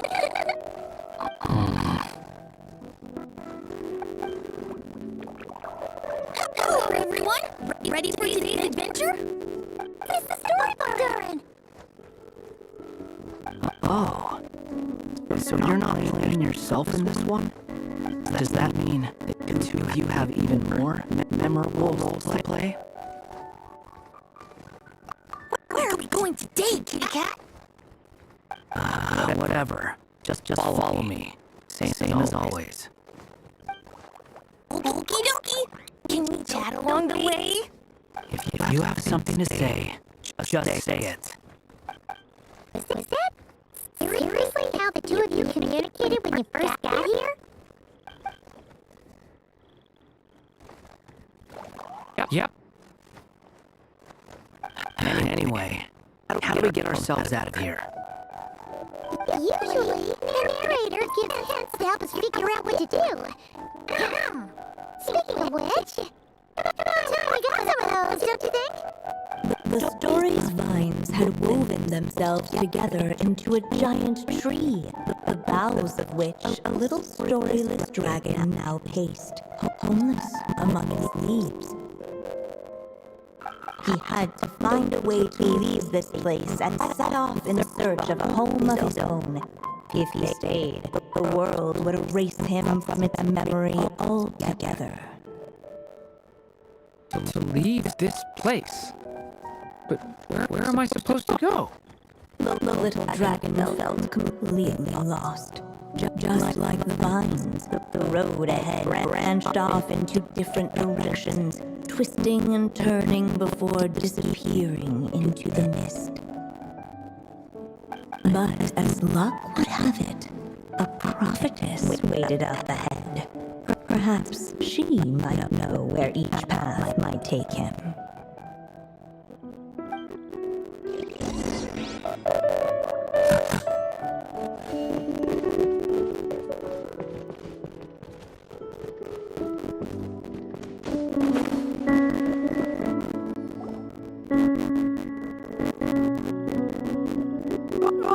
You must be the little lost dragon. It's true. My friends and I are lost. This meeting was no accident. The prophetess was in fact the seer witch, here to present her promised gift. The seer witch? Oh yeah! That's Mona's teacher, right? The old hag? Insolent child. I am the seer witch, your prophetess, not some old hag. Sorry. Now, little lost dragon, I have come to bestow the gift I once promised. A prophecy. A prophecy? Hear me now, for my prophecy is this. One day, the dragon from beyond the castle shall be reborn, and none may avert its coming. The wind took the prophecy and swept it off into the distance. And so, the little dragon was shown a path to wander. As far as I remember, once that alchemist from Mondstadt learned about the prophecy, he chose to stand with you against the evil dragon. So, what does any of this have to do with you being forgotten? Oh, wise witch of prophecy. Could we trouble you with another question? As enigmatic as she was elegant, the seer witch spoke no more, for her thoughts had long since returned to the starry firmament above. Just when we actually needed her. The seer witch was my mother's friend, so the prophecy she just gave should turn out to be helpful. Well, it's not like we've got better options. But, if all we need to do is leave this place, which path should we take? Why don't we take a look around?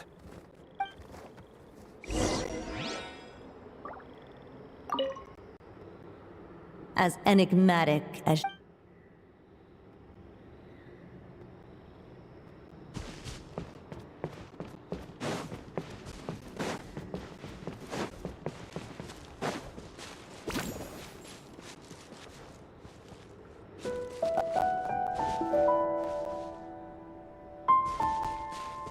the wind kept blowing, but the little dragon had not yet resolved to follow it. Before him lay a foggy path, and where it might lead he could not tell.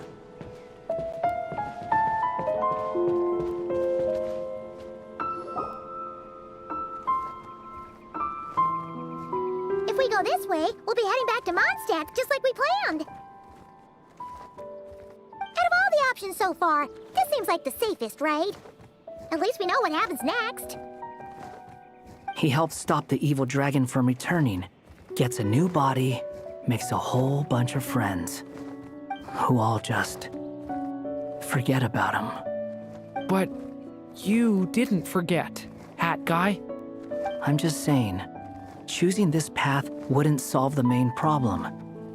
You'd still end up being forgotten. Huh. I'm not against choosing this path. I just wonder what secrets it might be hiding. Let me think about it.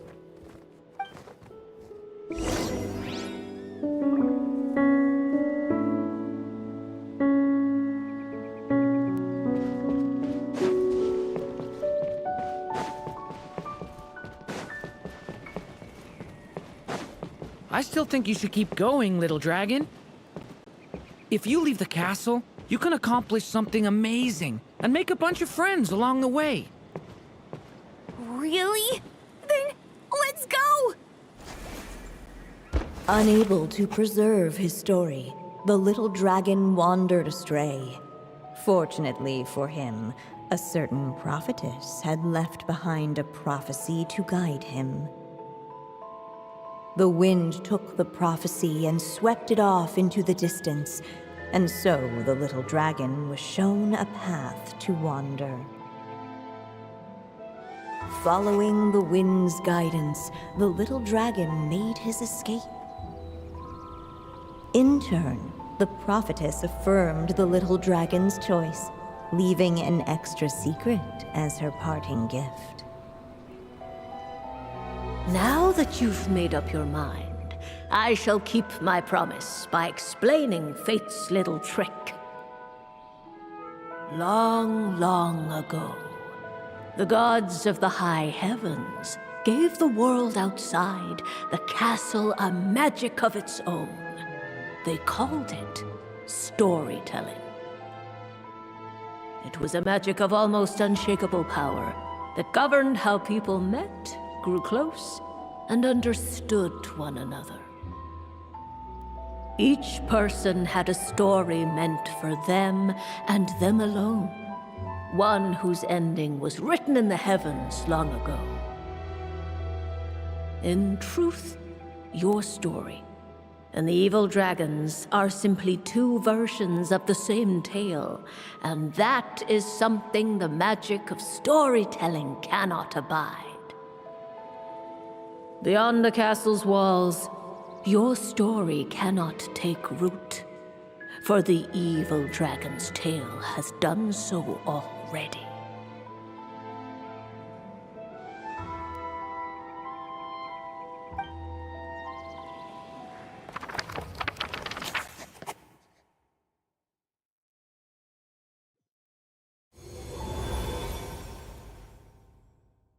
So, that was the secret?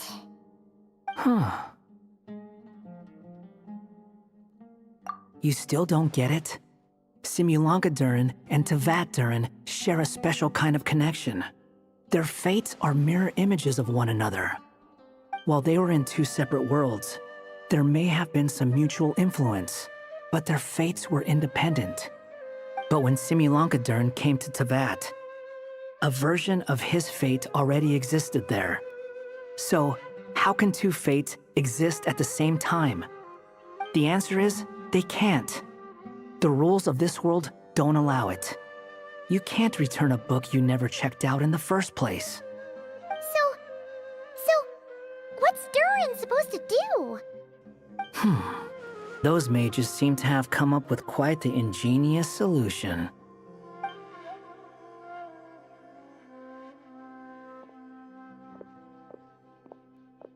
I'm here to make a return. As I said, there's no record of Volume 5 of this series ever being checked out. Then just think of this as Volume 6. Based on what I know, the author was planning on publishing another volume anyway. The catalog does have a slot reserved for Volume 6. So, This is it? Sure, let's go with that. All you need to know is, I'll be the one writing this series from now on. You... What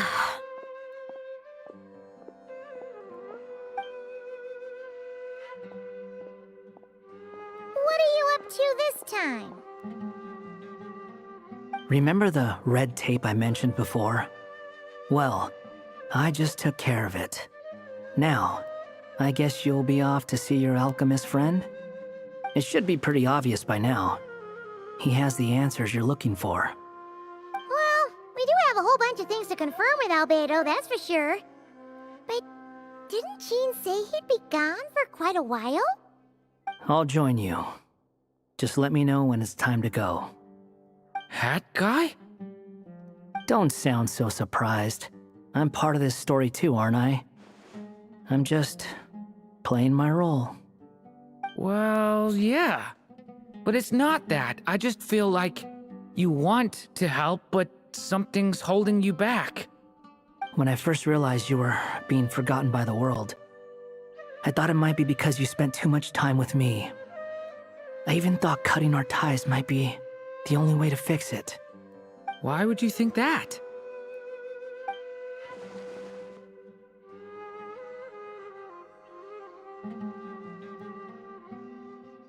It doesn't matter now. Judging from the answer this book has given us, I was probably overthinking it.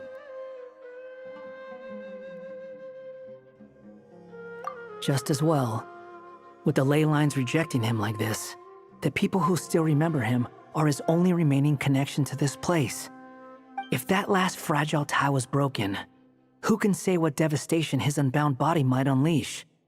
And to think I'm one of the people keeping you here, instrumental in helping change your fate. Can't say I saw it coming. Well, if it's good enough for Hat Guy, it's good enough for me. After all, he is about as odd as humans get. Excuse me? With some people, even if you try asking a simple question, they'll always give you a complicated answer. And the more you ask, the more complicated it gets. Truth is, Hat Guy's just that kind of guy. Whatever. All I needed was a yes or no, so we can quit it with all the back and forth.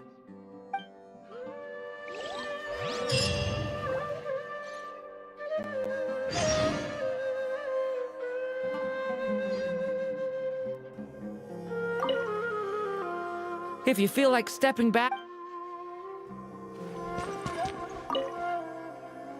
I'm sticking around for the next few days. So, when it's time to go, you know where to find me.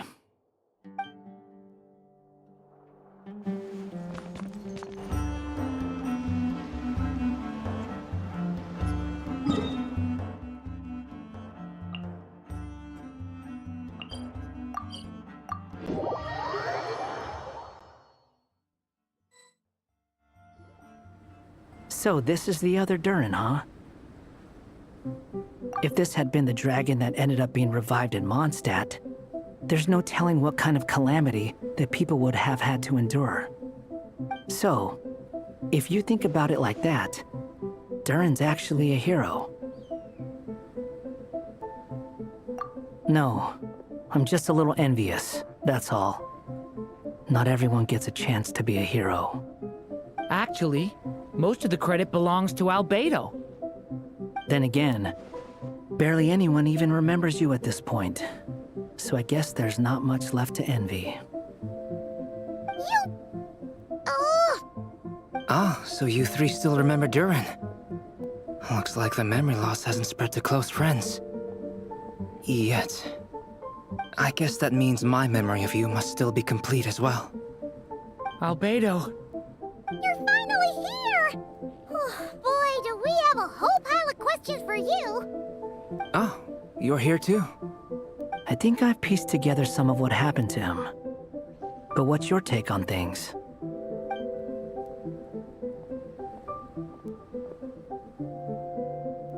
Master Jean filled me in on what happened, and I've got a few theories. But let's get on the same page first.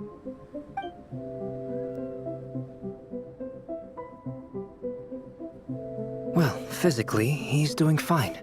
His body is holding the abyssal power at bay. And there's nothing whatsoever to indicate any risk of collapse. So, from an alchemy point of view, there's nothing wrong with him? The issue isn't so much that the abyssal power within him has gotten out of control. It's that the connection between his will and body is fading. If he ends up losing his conscious will, his body will fall back on its biological instincts. And that's when the abyssal power within it will take over. This book mentioned a witches' gathering. It seems like quite a few of these witches got themselves involved in Durin's case. Which brings me to my theory. Bringing Fairy Tale Durin into this world to replace the Durin on Dragonspine means using one Durin's fate to overwrite the others. But the power of alchemy alone would not be enough to pull off such a feat. It would have required the combined use of Miss Barbeloff's astrology, my teacher's alchemy, and Aunt Alice's magic. After learning of Miss Barbeloff's prophecy, Durin and I finally came up with a way to settle the Dragonspine Durin problem for good. And I took care of the alchemy side of things, which, looking back on it, seems to have been a part of their plan all along. So now, there's only one thing missing.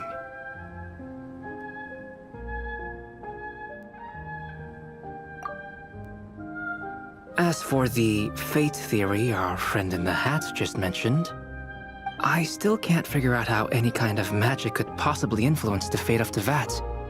But I'm certain that the answer lies within this book. So, the reason Alice had us complete this book was to make that magic possible? A form of magic powerful enough to rewrite fate itself. Well, we've no time to lose. I just need to take a look at the book. The next part of the story most likely relates to me. So the memory that unlocks it must be connected to me too. Huh? The giant tree was home to a broken branch, the shape of its splintered arm aligning perfectly with the branch that had burst forth from the castle walls. Join yourself to that broken bough, for there you may take root at last, and henceforth bask in the sun and rain of the world beyond the castle. But first, fetch the stickiest clay and let it bind the scar of the break. I see.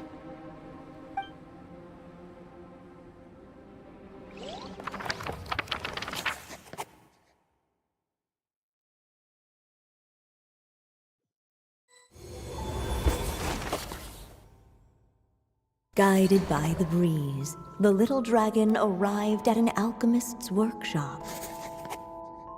There he was greeted by a clay figure, a child molded by the sage witch's hands. Though gentle in appearance, he had inherited his mother's cold, sharp wisdom. And he was determined to avert the calamity the evil dragon would bring. And so was his helper, none other than the little dragon himself.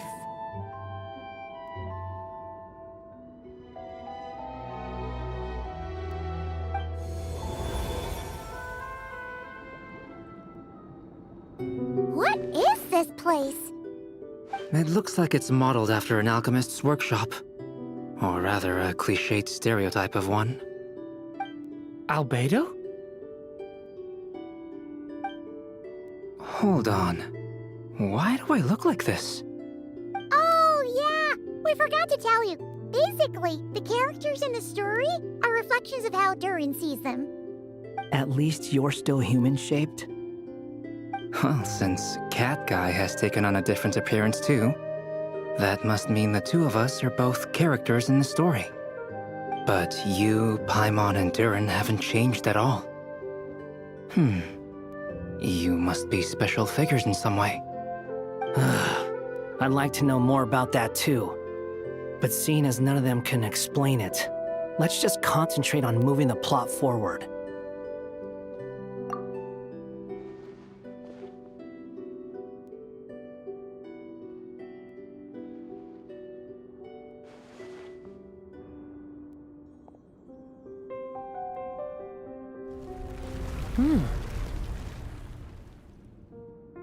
And just like that, the group stumbled upon a hidden passageway. Intricately crafted, it seemed to lead them towards another exciting chapter of the tale. Come on! What are we waiting for? Next chapter, here we come! Ouch! But this was a chapter that had not yet been written. Ahead of them was a storyless void, and they could go no further. What? Then what's the point of having a path here? Sounds like a pretty bad habit for a writer.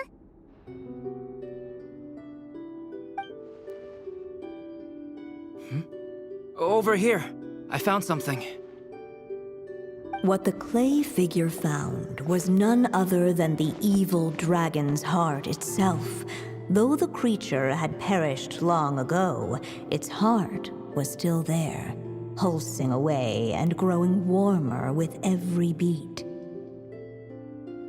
And the clay alchemist knew what it meant. That the evil dragon would return one day, just as the prophecy had foretold. Yet, guided by his mother's wisdom, he foresaw another fate.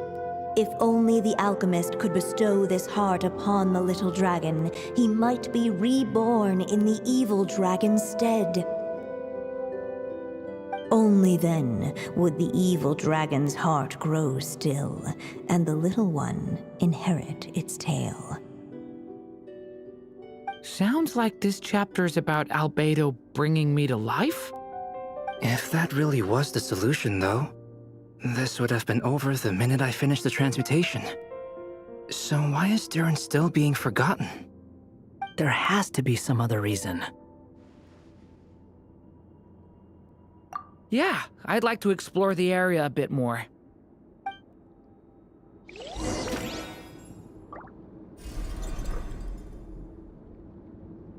Unless the little dragon kept moving, eventually he would be forgotten.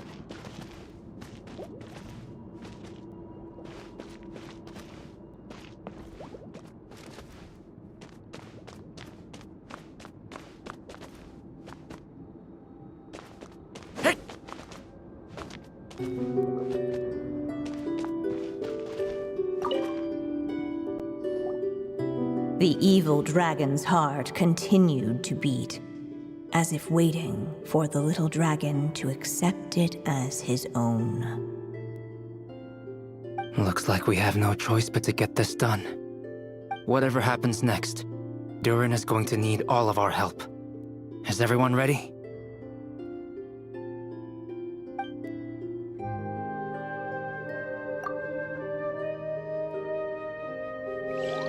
What the clay figure found was none other than the evil dragon's heart itself.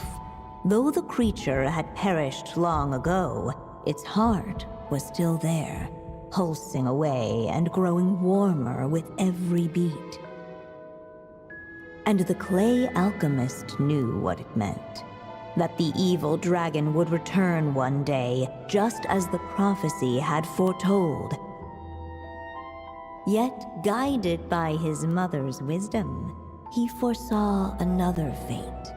If only the alchemist could bestow this heart upon the little dragon, he might be reborn in the evil dragon's stead. Only then would the evil dragon's heart grow still, and the little one inherit its tale. At last, the little dragon accepted the evil dragon's heart, and a new life came into being. The evil dragon's heart beat in his chest, and the little dragon's soul guided him forward. Thus did the prophecy hold true, even as fate had been rewritten. And so was the little dragon born anew.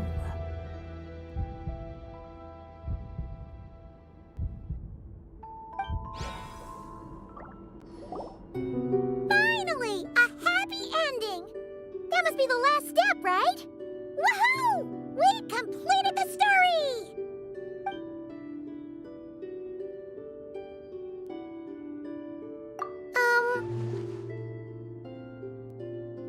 Born anew, the little dragon set off once more, his story far from over. Huh?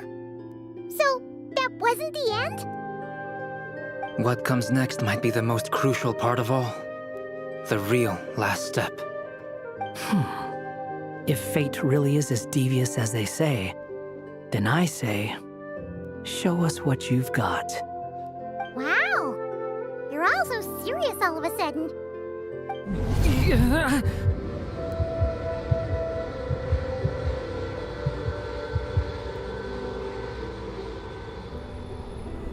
Durin, are you alright? The evil dragon's heart was now one with the little dragon, yet the dark power within it still lingered. Would the little dragon dare to hold this power back, or would he simply give in? Hey! What kind of question is that? Of course he's gonna control it! What choice does he have? Time is running out.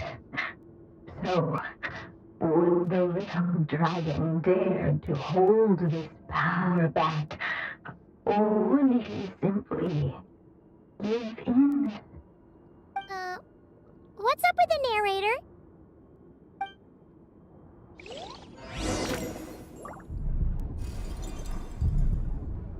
Would he dare to hold this power back, or would he simply give in?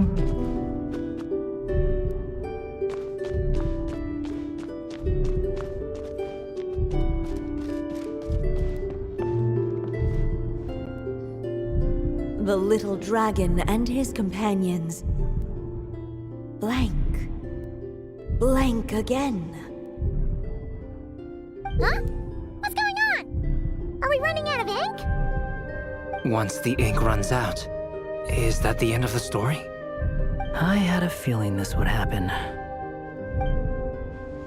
What's happening to the others?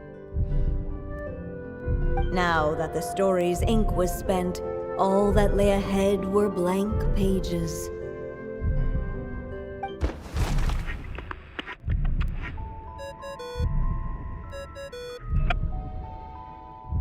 Hello, children.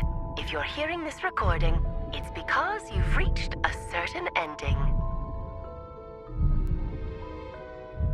You may have noticed that little Durin's experiences have been written into the pages of this book. Well, you should know that in the same way, its ending will also be written onto him. So be careful, because triggering a bad ending could be somewhat problematic. Let me guess, you're upset that I didn't warn you earlier? Don't worry, though. I've thought it all through.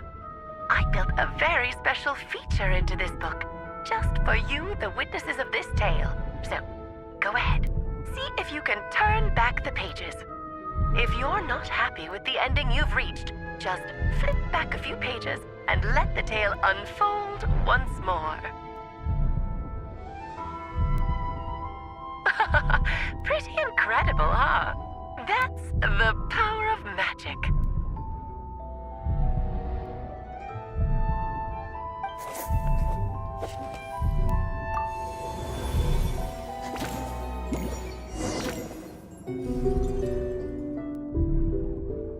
Would he dare to hold this power back, or would he simply... Returning to the castle. I just never thought crossing over into a new world would create so much trouble. All I wanted was to make some friends. I'm starting to think I kinda miss being in Simulanka. You might look back on it with fondness, but if I were you, I wouldn't miss it. Why? Sometimes, moving on with your life comes at a cost. But that's better than going nowhere at all. You don't have to worry, Durin. No matter what problem you face, there will always be a solution. Okay. Sometimes I wish I could just go back and see it again.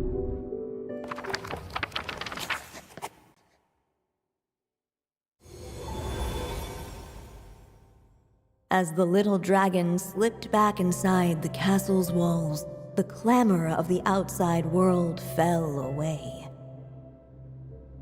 There was no danger here, no problems for the little dragon to resolve. As soon as his mother finished her story, it was time for the child to drift off into the world of dreams. And so the story ended, with the little dragon fast asleep in his castle, just like he had never even hatched. What's going on? I feel so weak. Hey, what's happening? Durin, wake up! But this can't be how it ends. Durin promised to bring back everyone's memories. There's no way he'd accept an ending like this.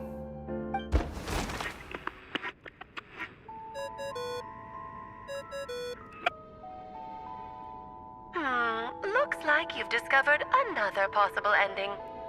Do not lose hope. You just need to keep searching, for there are possibilities that only you can bring to life.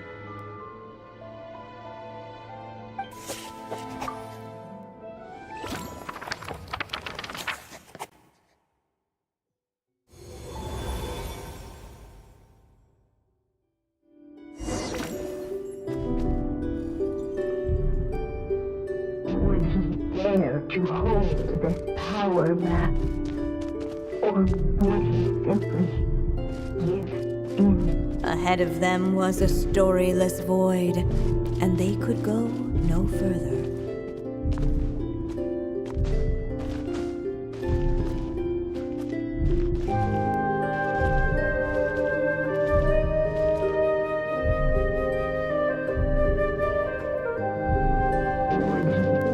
To hold this power map, or would he simply give in?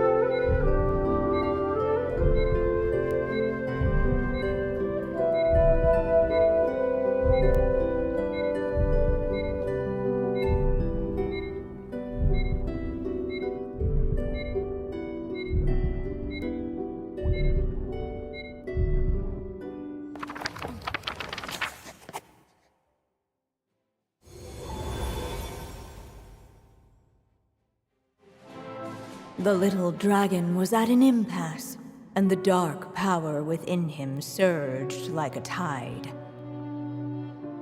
Unchecked, the darkness engulfed everything around it, including the little dragon's soul. The little dragon's story faded into nothingness, and in the world beyond the castle, only the evil dragon's tale endured. Is this me? And so the story ended, with the little dragon fading from sight, leaving nothing but the evil dragon's shadow in his place.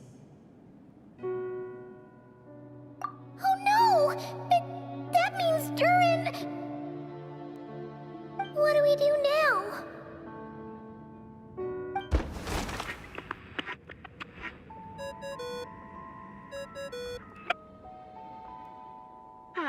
Looks like you've discovered another possible ending.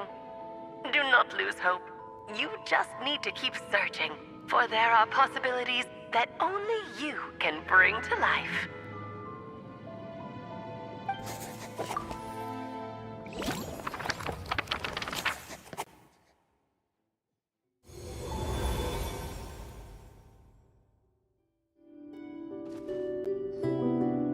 What's going on here? Why isn't the story letting Durin just suppress the abyssal power? It keeps getting stuck.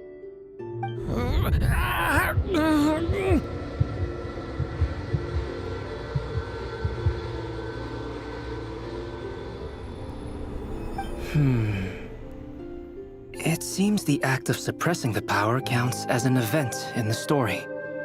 In other words, we would need ink to write it in. So, what now? Did we use too much earlier? How are we supposed to write a happy ending with only this much left? But... Well, this is Durin's story. As long as he's alive and well, why should it end? If there really is such a direct correlation between the story and his fate, I may have a potential hypothesis. Durin was, and still is in essence, a storybook character, written into being by M. From the moment he was born, he has always dwelt within her story. And I suspect that has remained the case, even after his arrival in Tevat. Reviving Durin in the evil dragon's place was an act of grafting this Durin story onto the latter's fate. In essence, that is how his fate was rewritten. But there is a fundamental difference between a being's story and its fate. As Miss Barbeloth reminded us, the fate of every living being in Tevat has been woven into the fabric of time. Its most natural path, therefore, is to proceed along its given track. But Durin's story, on the other hand...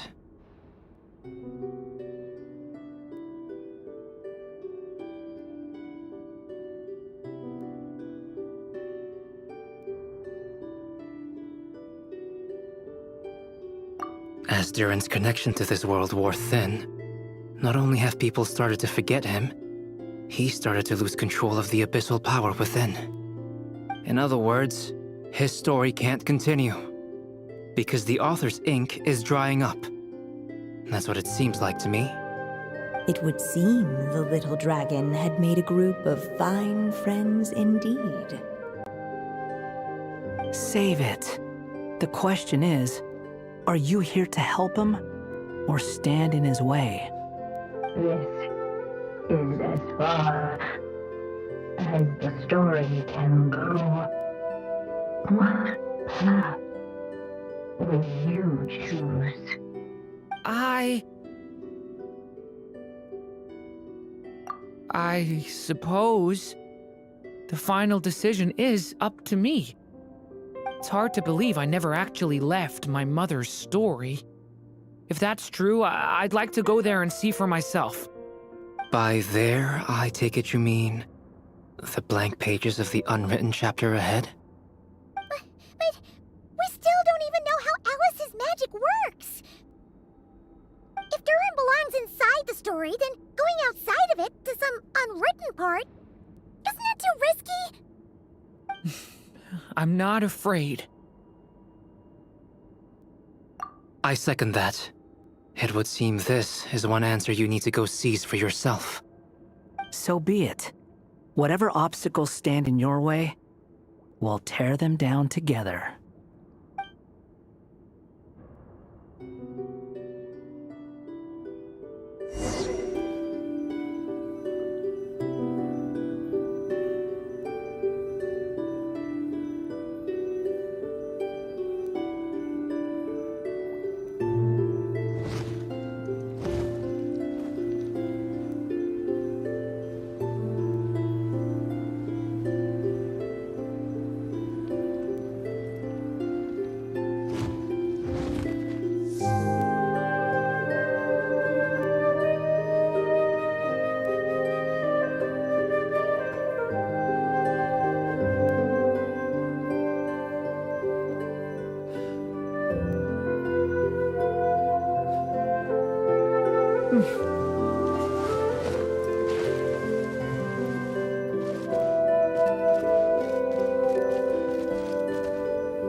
I still have so much to learn about human interactions, like where should I put my hands when I'm nervous?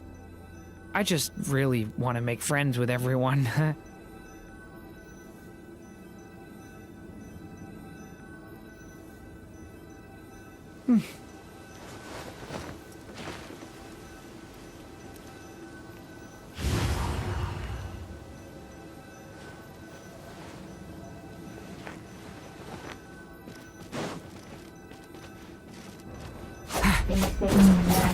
Invisible wall. It was as if the little dragon was staring at an uncrossable edge of existence itself. And all of a sudden, it began to fracture, as if struck by some transcendent will.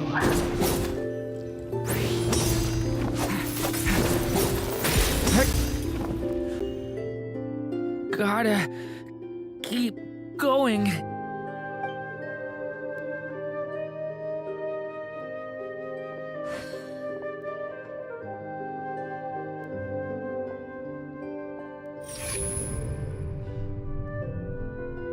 Ahead lies only a storyless void.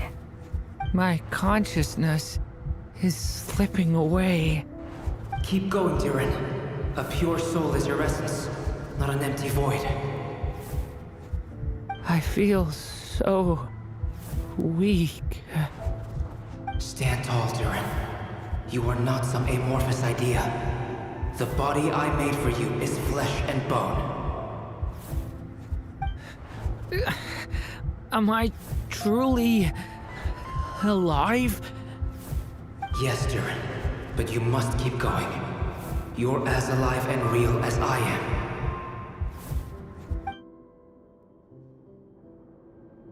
I can't feel a connection. You're not alone in this world, Durin. At the very least, you have me. I can't remember anything. Who am I? Your name is Durin, and there are many who still remember it. My name is Durin. You're taking too long. Come on, Durin, run! In this world, fate waits for no one. Wait! Where am I meant to go? What am I supposed to do? Go make your wish come true, Durin. My wish?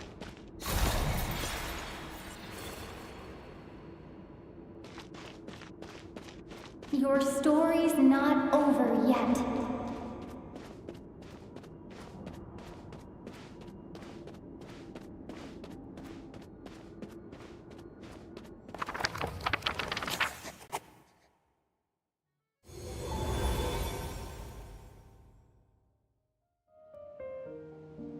Silence, huh? Have you nothing to say about my proposal? Let me get this straight. You want to graft your story onto this unfinished thread of fate, and in doing so, not only rewrite that fate, but allow the story to live on. Quite the brilliant idea. Still, the story's survival depends entirely on whether the author keeps writing. Exactly. And the moment foretold by the prophecy is still centuries away. I see. I thought my own ignorance might be the problem. That I'd asked more of the noble science of alchemy than it could ever deliver. Or that I had failed to discern the heavenly signs and grasp the secret truth underlying the prophecy. Little did I imagine that time itself would prove to be the greatest hurdle of all. Well, my friend, this has been a most intriguing experiment. And from an academic perspective, at least, I don't think it was a bad proposal. Someday, the prophecy will come to pass. So remember, my friend, much like the stars themselves, there will always be something that transcends the test of time. Thank you, everyone. You've helped me so much already. But, Alice, I still have one final favor to ask of you. Will you lend me your magic one last time, just enough for me to keep his story alive until the prophecy is fulfilled? You mean you want me to extend your lifespan? No, not in that sense. As Rheindotter once told me, the laws governing life and death are among the most unyielding in this world. I'm well aware of that. Whether it lasts a day or an age, the span of one's life is determined by fate alone. If I tried to breach that law by force, I'm afraid I would lose what makes me human. This is not a path I want to go down. If I am to die, then I shall die a human. So what is it that you want me to do? I would like you to send this pen of mine into the future. I see. Then perhaps there really is a way I can help. I could create a kind of story magic to take over the writing once you're gone. Oh, but for it to work, you would need to provide enough of your own words for it to learn from. How much? Oh, an immense amount. So much, in fact, that you would have to spend the rest of your life writing. And even then, I'm sorry to say, it would not last forever. No matter how much you write, there is a limit to the number of words you can leave behind. But the world itself will never stop changing. Someday, perhaps, even your entire corpus will not be enough for the magic to continue describing this world. And when that happens, the story will end. Still, it's worth a try.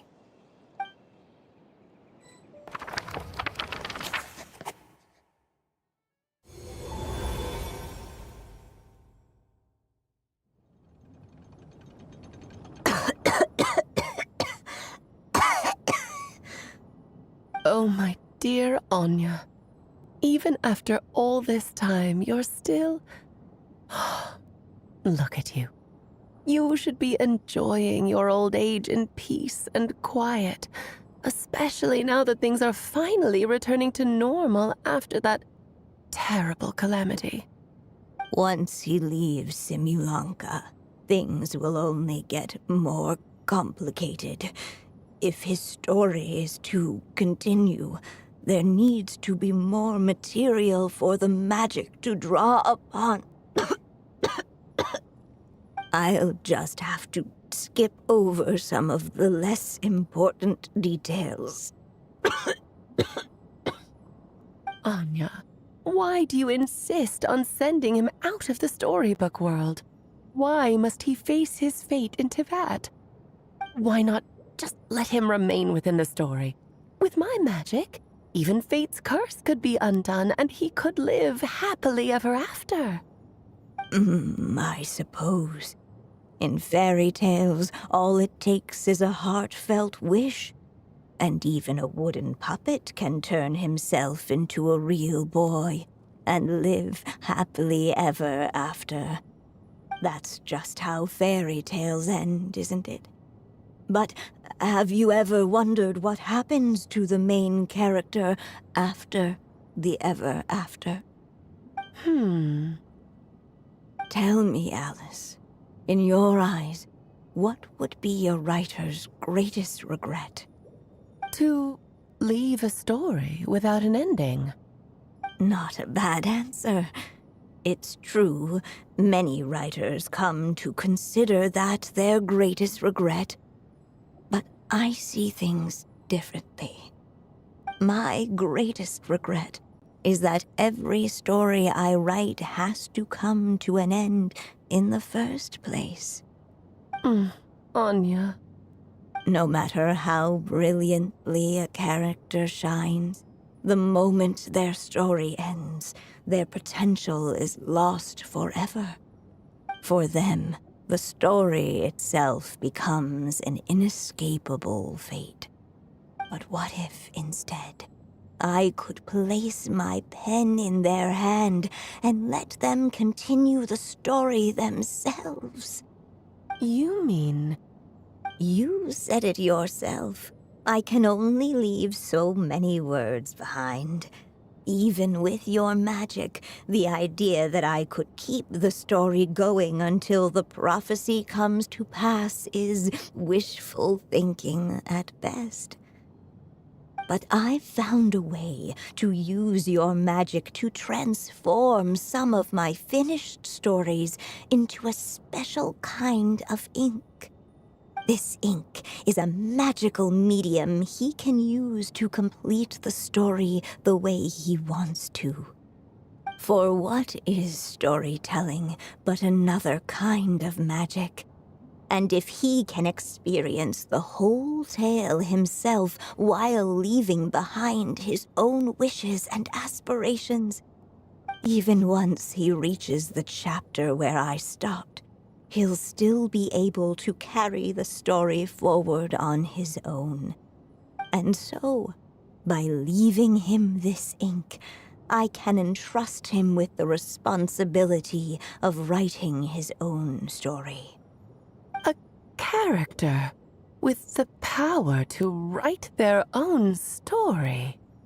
That way, he'll finally be free from the cage that is my pen.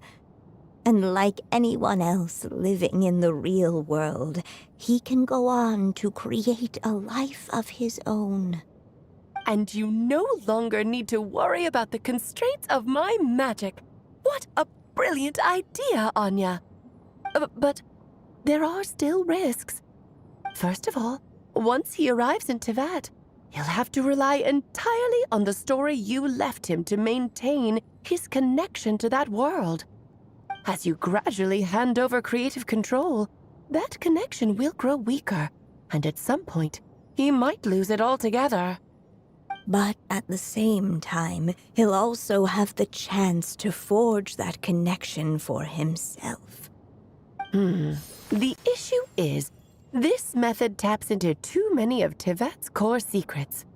Any overt hints you try to leave will be erased in no time. In fact, it'd be hard for you to leave anything at all to guide them. We still have the story itself, though. I can use that to show them the way. It's entirely possible he burns through all your ink, never reaches the chapter you had in mind, and gets stuck roaming the chapters of his past.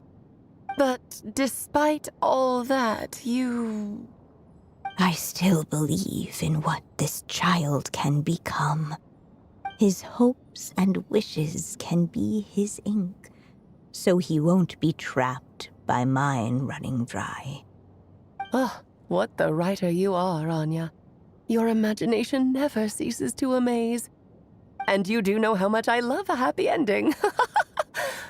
You shall have my help, my dear. Thank you, my friend. Well then, my child, do you understand what you must do? Yes, I think I do. It's my turn to keep this story alive. Then what's holding you back? What will become of you after I take up this pen? I will fade away. There will no longer be a reason for me to go on existing. My child, or your mother, I should say, passed away long ago. The voice you're hearing is nothing but a magical echo that has now fulfilled its purpose. You needn't feel so reluctant to let me go. I know my mother died long ago. It's just, when you lose your mom too soon, it's hard to tear yourself away from the stories she used to read. I guess it's a silly way of pretending she's still here, by your side. Durin.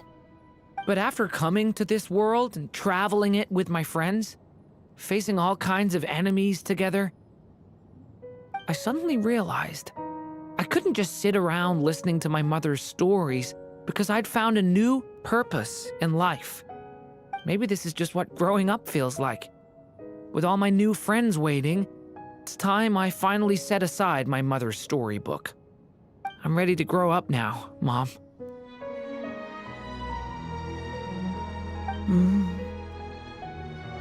Then take this. A gift I should have given you a long time ago. You've witnessed this story from the very beginning. Made your wishes, offered your blessings, and even wrote your choices into its pages. From here on out, this pen is yours. Now I ask of you, the other pillar of this story, as both its reader and its witness, will you turn the page so the next chapter can begin?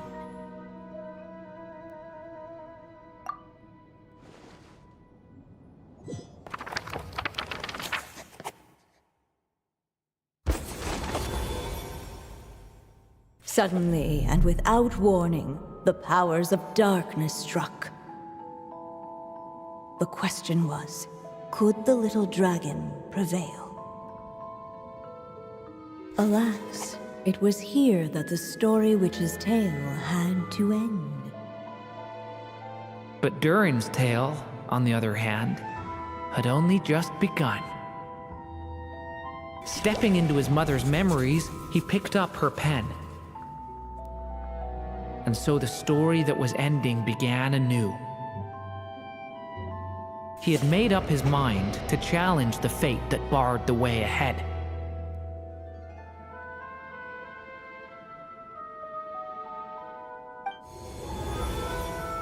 Looks like this is the final step. A chance to strike back at fate? Now that's not something that comes knocking every day.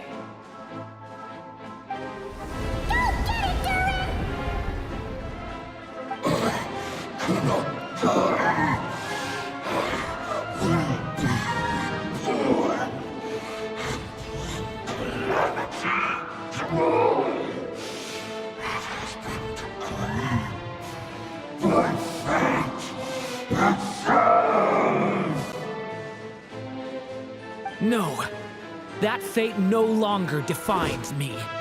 In the end, only my story shall endure.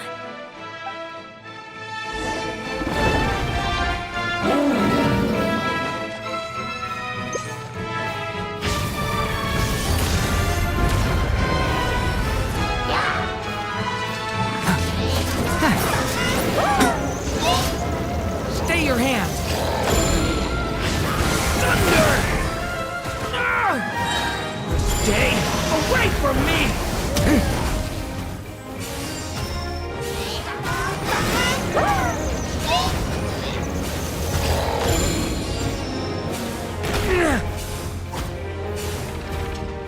Hey! No dodging this one. Here, I'll help lift you up.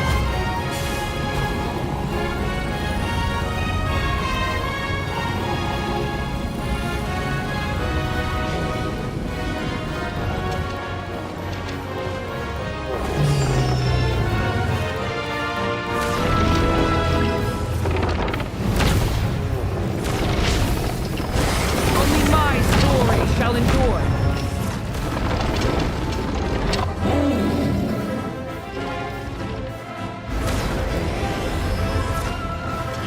Stand back! The abyss is burning shadow!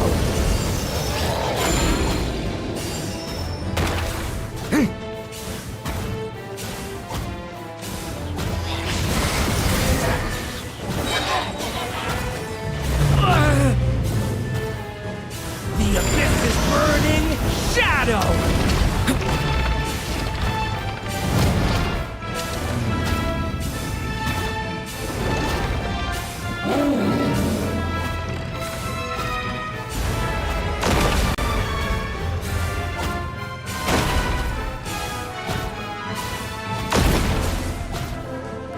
What? Looks like there's nowhere to hide. Here, I'll cover for you.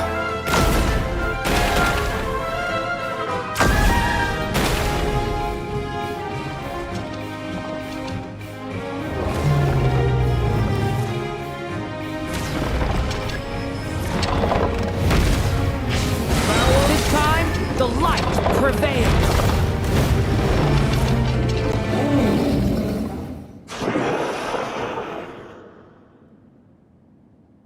Thank you, Mom.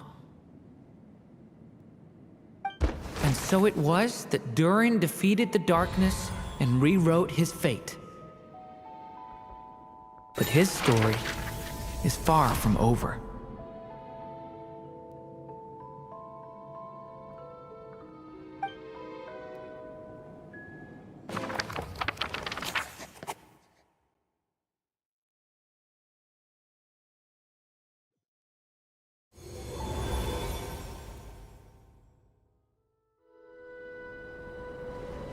Is everyone okay?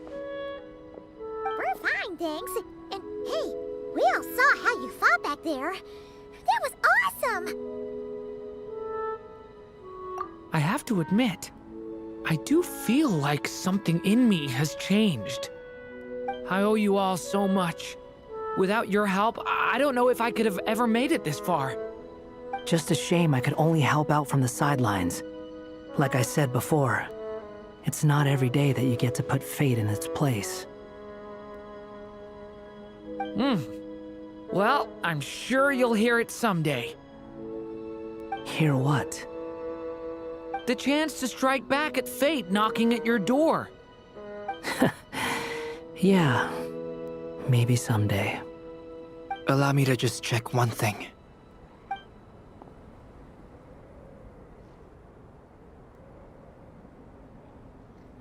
Yes.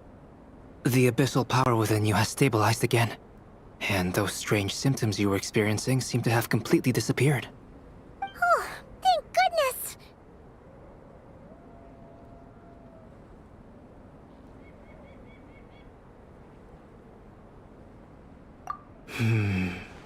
I wonder what it means, though. Aside from the principles of alchemy, what other law of this world governs his being? Look, it all turned out fine, so just leave it at that. Now that this one's out of danger, it's time for me to get out of here. You're leaving so soon? What, don't humans usually throw a party after something like this? A party? Do I look like that kind of guy? Anyway, come find me again next time you're in trouble. That's what friends are for, right? In a way, though, he is right. This is Durin's moment to celebrate, not the time for academic discussions. Hey, I don't blame you for asking. And honestly, I'd be perfectly happy to talk about it. It's just, I wouldn't even know where to start. It's all right. I'm sure we'll get a chance at some point. After all, your story's only just begun. All right then. Traveler and Paimon, we'll part ways here. Given the extraordinary nature of the things we witnessed today, I need to make sure it's all recorded properly. Okay, see ya! So, it's party time next! Huh?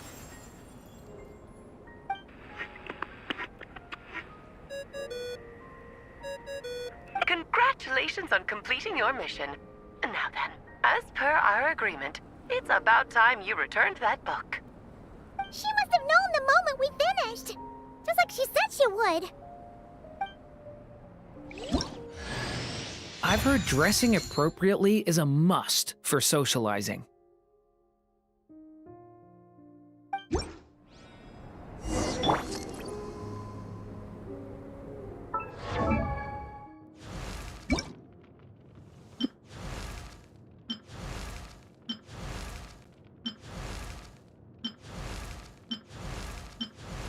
I've heard dressing...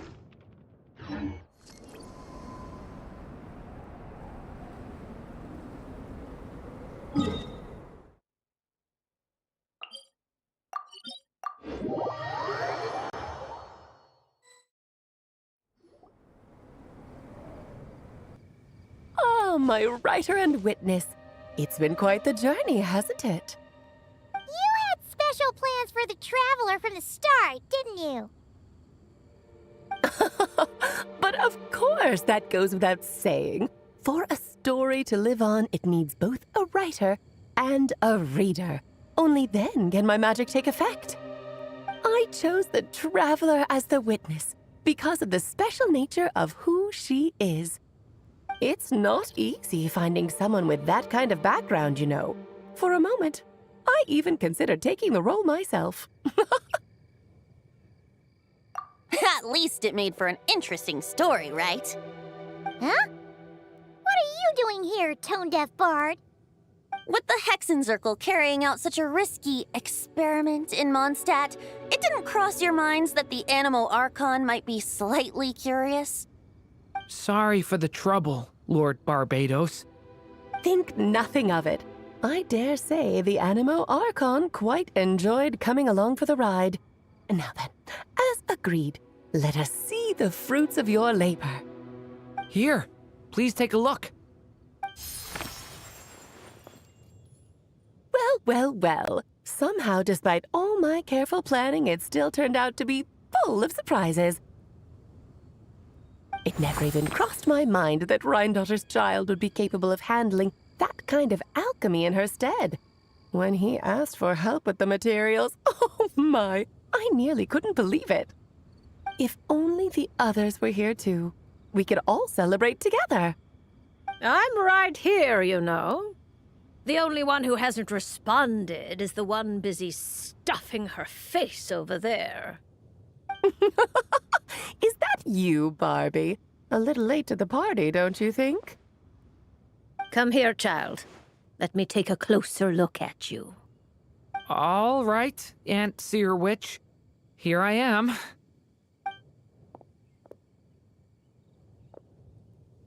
Just as I thought. This child's fate does not appear among the stars. Anya has accomplished what almost no one before her could. What does that mean? Child, all you need to know is that you're very lucky indeed. Oh.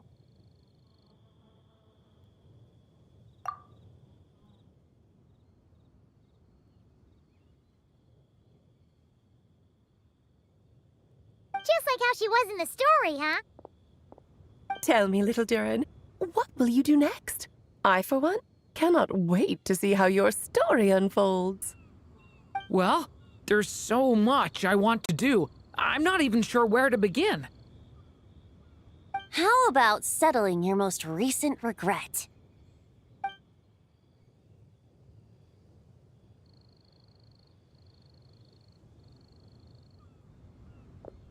Not so fast, tone-deaf bard.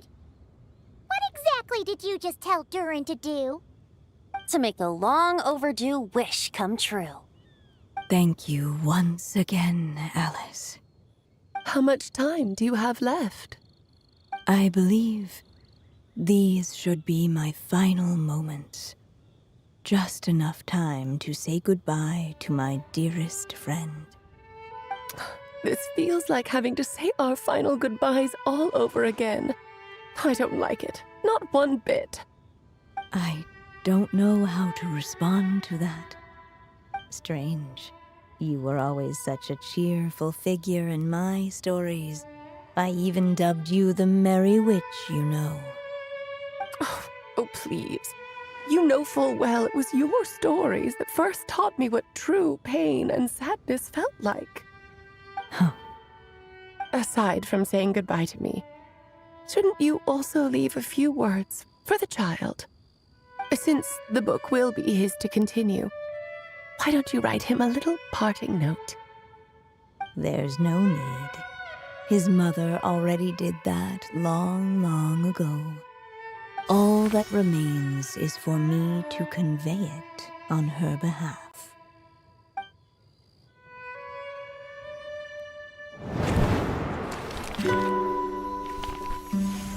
My child, these may be the last words I get to leave you. I've always thought of the characters in my stories as my children, loving each one of them, just like a mother would. But you are the most extraordinary of them all. You alone can defy the fate of this world. and write the perfect ending to my story. You alone shall leave these pages for a future I will not see. Still I say to you, fly, my sweet child. Just like a forest breeze yearns for the open sky, head into the unknown and seek an adventure to call your own. If you meet a dragon bright as 1,000 jewels, dance through the air together. You are not alone, for this world has accepted your place in it. Do not lose heart. You still have many wishes left to fulfill.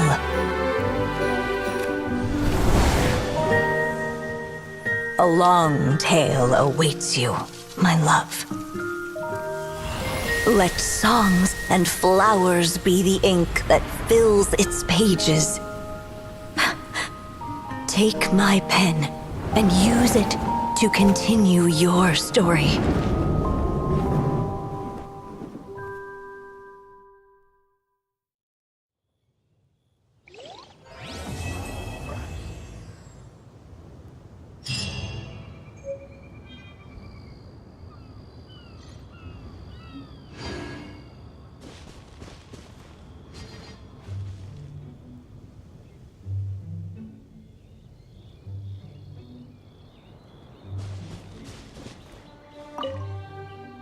There you go! Your very own copy of the book. We wouldn't want one of the story's key witnesses to leave empty-handed now, would we? Of course, this copy isn't magical in the same way, but rest assured, all the twists and turns are still there.